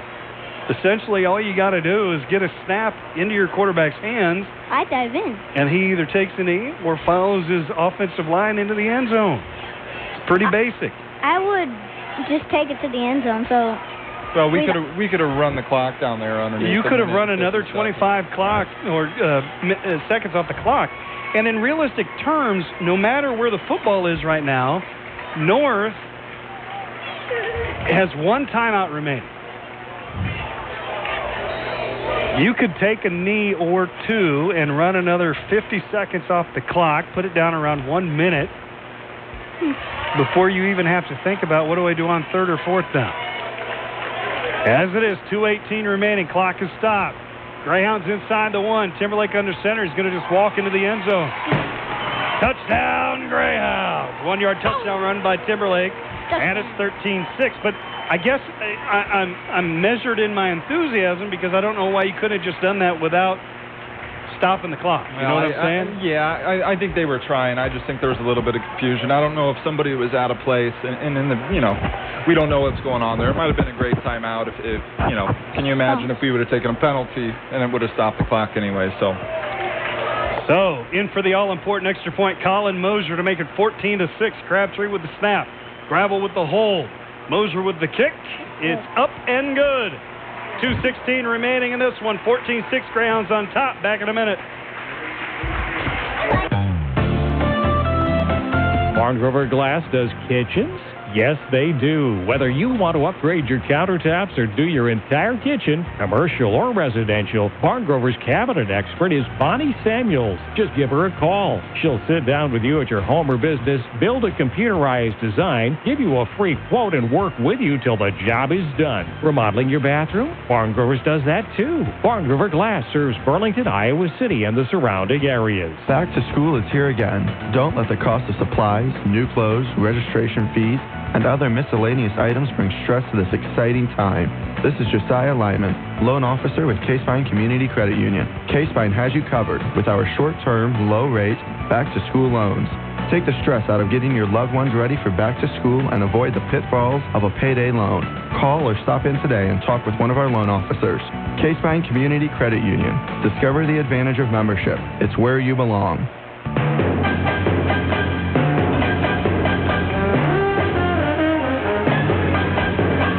14-6 your score. Burlington on top. 2:16 remaining in this one alongside Ian, my son, and Casey O'Rourke. Scott Mason trying to will the Burlington Grounds to victory number 1 here in 2015.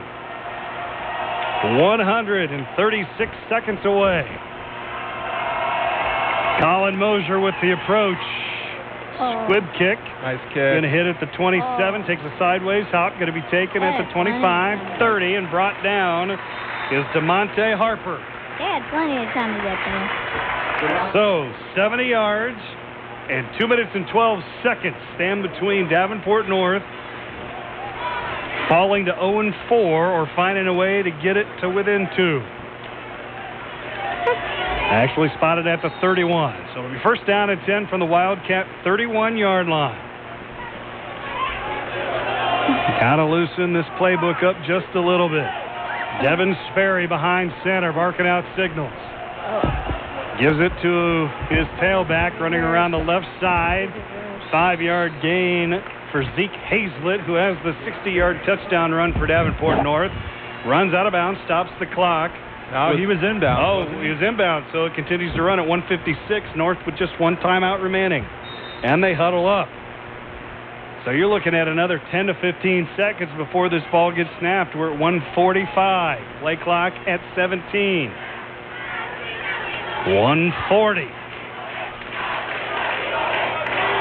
Sperry behind center on 2nd and 5. Ball snapped at 1:35. Sperry back to pass, and the officials blow it dead. Somebody jumped for Davenport North.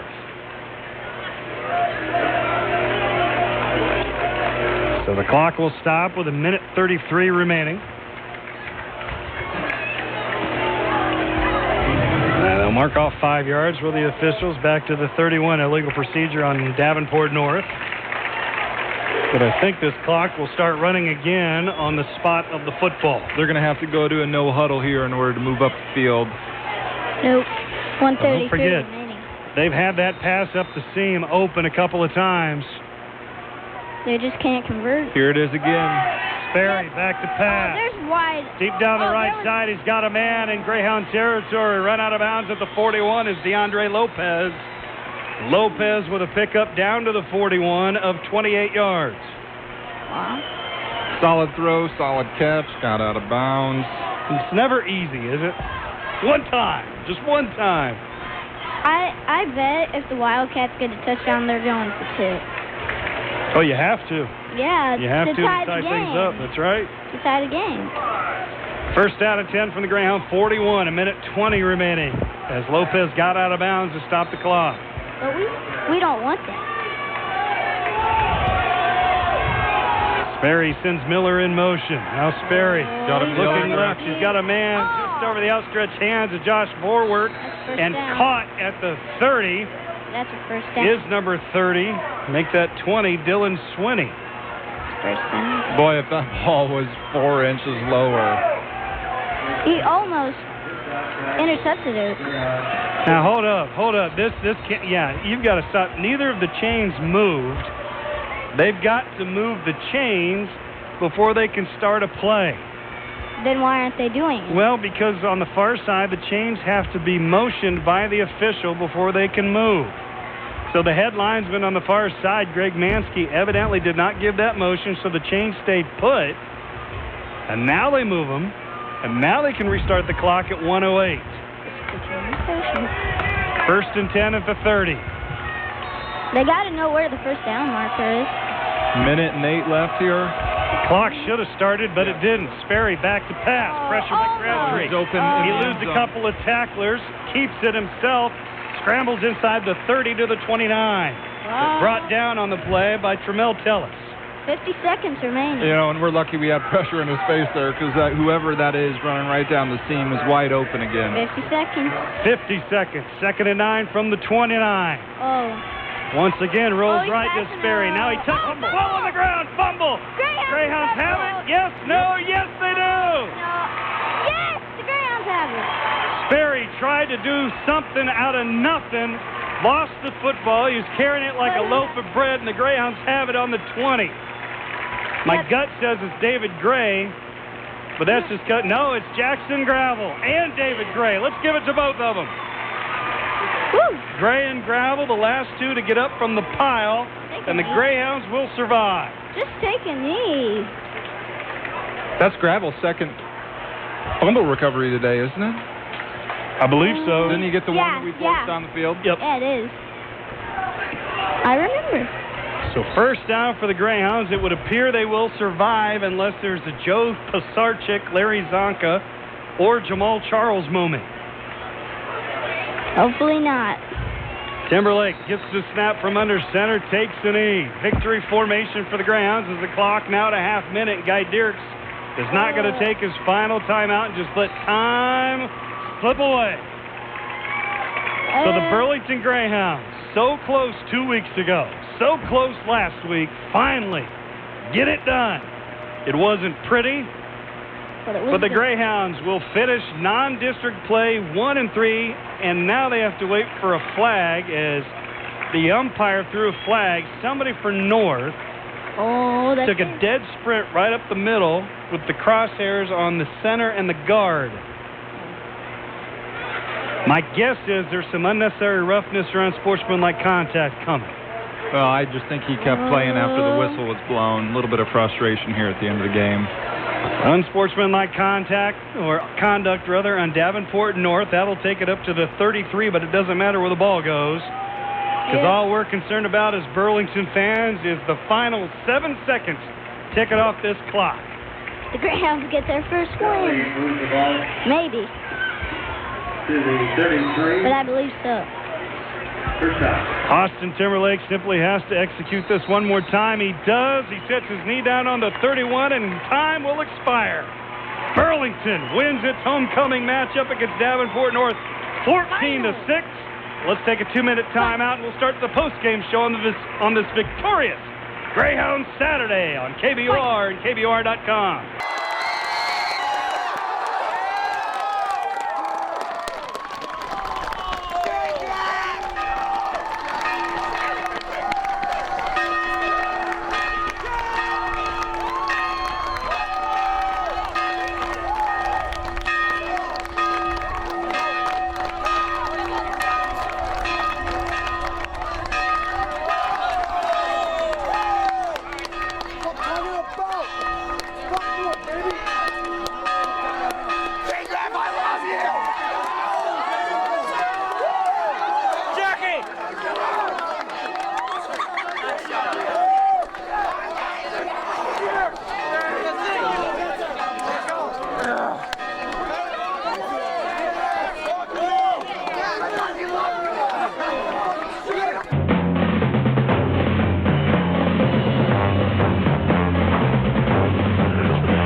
Stadium, where the Burlington Greyhounds, for the first time in 2015, emerged victorious 14-6 over Davenport North. And as always on the post-game show, but for the first time, ultra happy, it's head coach Zach Shea. Thanks for coming up, man. It's good to be here, Scott. Is it better to be here today than any other? Oh, without question. I mean, it's been a crazy week. You know, obviously postponing the game, that wasn't fun, but a lot of decisions went into that. It wasn't just my decision, and then coming out here kind of felt like a college football Saturday, so I'm kind of used to that. Maybe that's why we coached a little bit better today. But I'm just so excited for our kids. That's what it's about, and to get a homecoming win is outstanding. Yeah, I was going to ask, before we get too deep, how the kids react. I mean, not only did you disrupt routine by having to postpone last night, but you're also dealing with a situation where the conditions are completely different. Even though it's a bright, sunny day, it is a bright, sunny day. It's not dusk. It's not light controlled. It is looking up in the sun and all these things that kids typically don't have to deal with. Yeah, I'll be honest. The first half, I felt like we were flat. We played flat. We made, some mental errors, executing offense and defense, and then, we had some turnovers. We had missed interceptions. We just didn't look very crisp, and obviously both teams, it affects both teams, but I could just see it in our guys that we were just flat the first half. Why do you think that was? Well, I mean, I think, like you said, you change the routine. I got them out of bed. I made them be in there at 9 o'clock, and we fed them, breakfast, because I was worried about, because right now it's 3 o'clock. If they don't eat breakfast, you're going, basically half a day without eating. So that was a concern of mine, making sure they, usually they're going to have at least 2 squares before they play on a Friday night. Well, today I wanted to make sure I got them up, fed them, and got them moving around. But, I think just the change of day and change of time played a factor in that.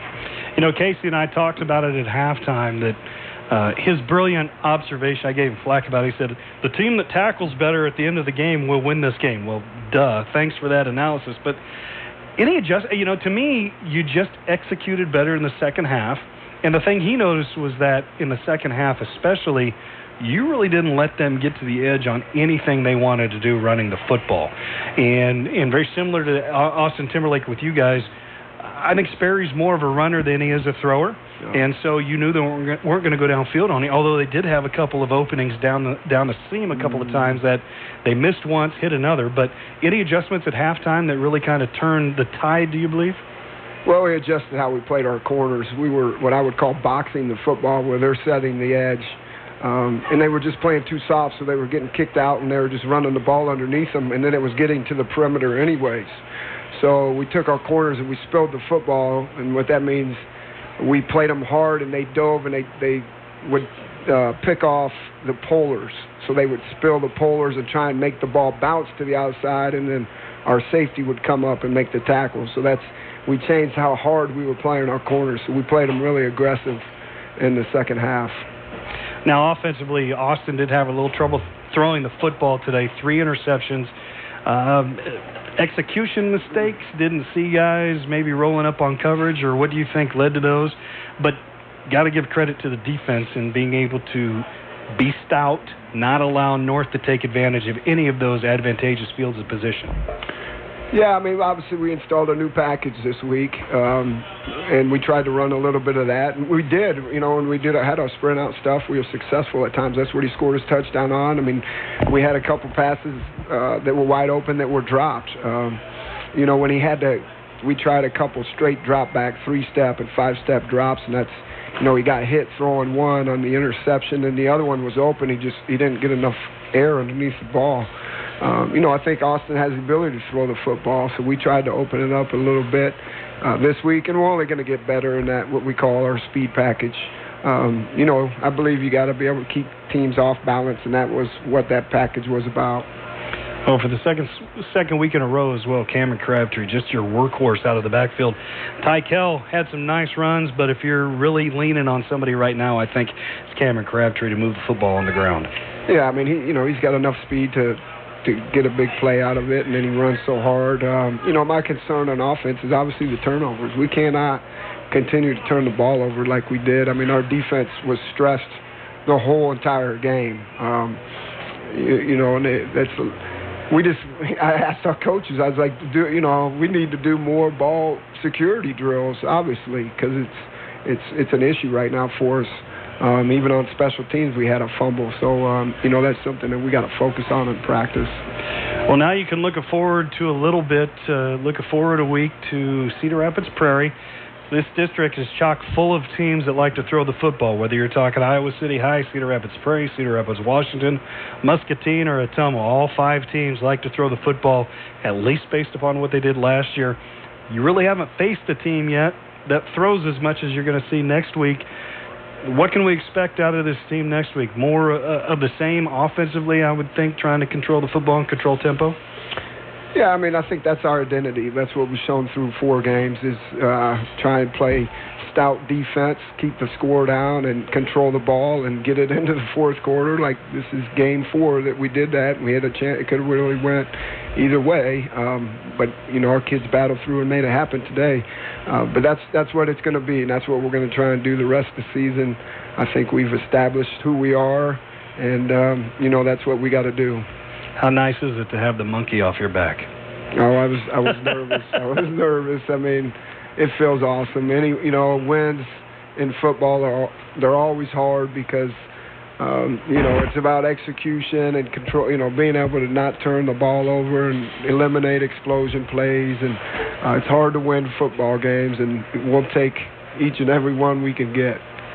Ian, I told you could ask him one question. Do you have a question for Coach Shea? Mm-hmm. What is it? How did your team feel after its first victory?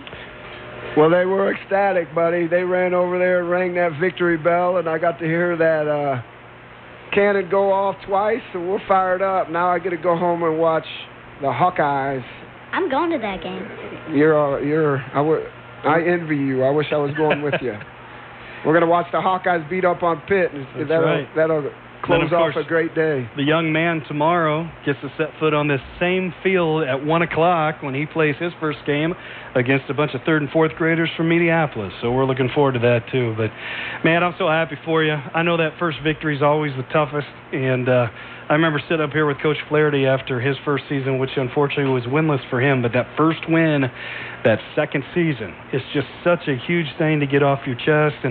And now it gets serious. Now you start playing for playoffs, and you're 1-3, but who cares? Your last game was a win going into districts, and I'm happy for you. It's been a week of adversity and distraction. You've handled it well, and I'm proud of you for getting number 1. Thank you, my friend. It's always a pleasure. You bet. Head coach Zach Shea finally celebrating in a post-game show. We'll be back in 1 minute on KBUR at KBUR.com.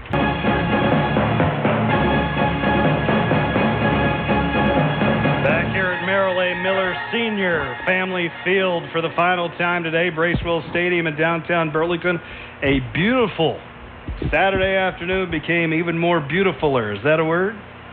No, it's not. After the Greyhounds win 14-6, their first victory of the 2015 season, and they head into district play next week when they head on the road to Cedar Rapids Prairie. A 1-3 football team in their own right. But, Ian, you brought him some luck today, and John Flaherty, who texted me after I texted him the final score, said he guesses he can never be on the radio again because when he's gone, they win. So I guess you and I will have to do it next week. Yay! Yeah, you're happy about that. We won't tell John you celebrated. We do have to pick a Dr. Kirk Masner Family Dentistry Player of the Game. And who is it, Ian? What's his first name?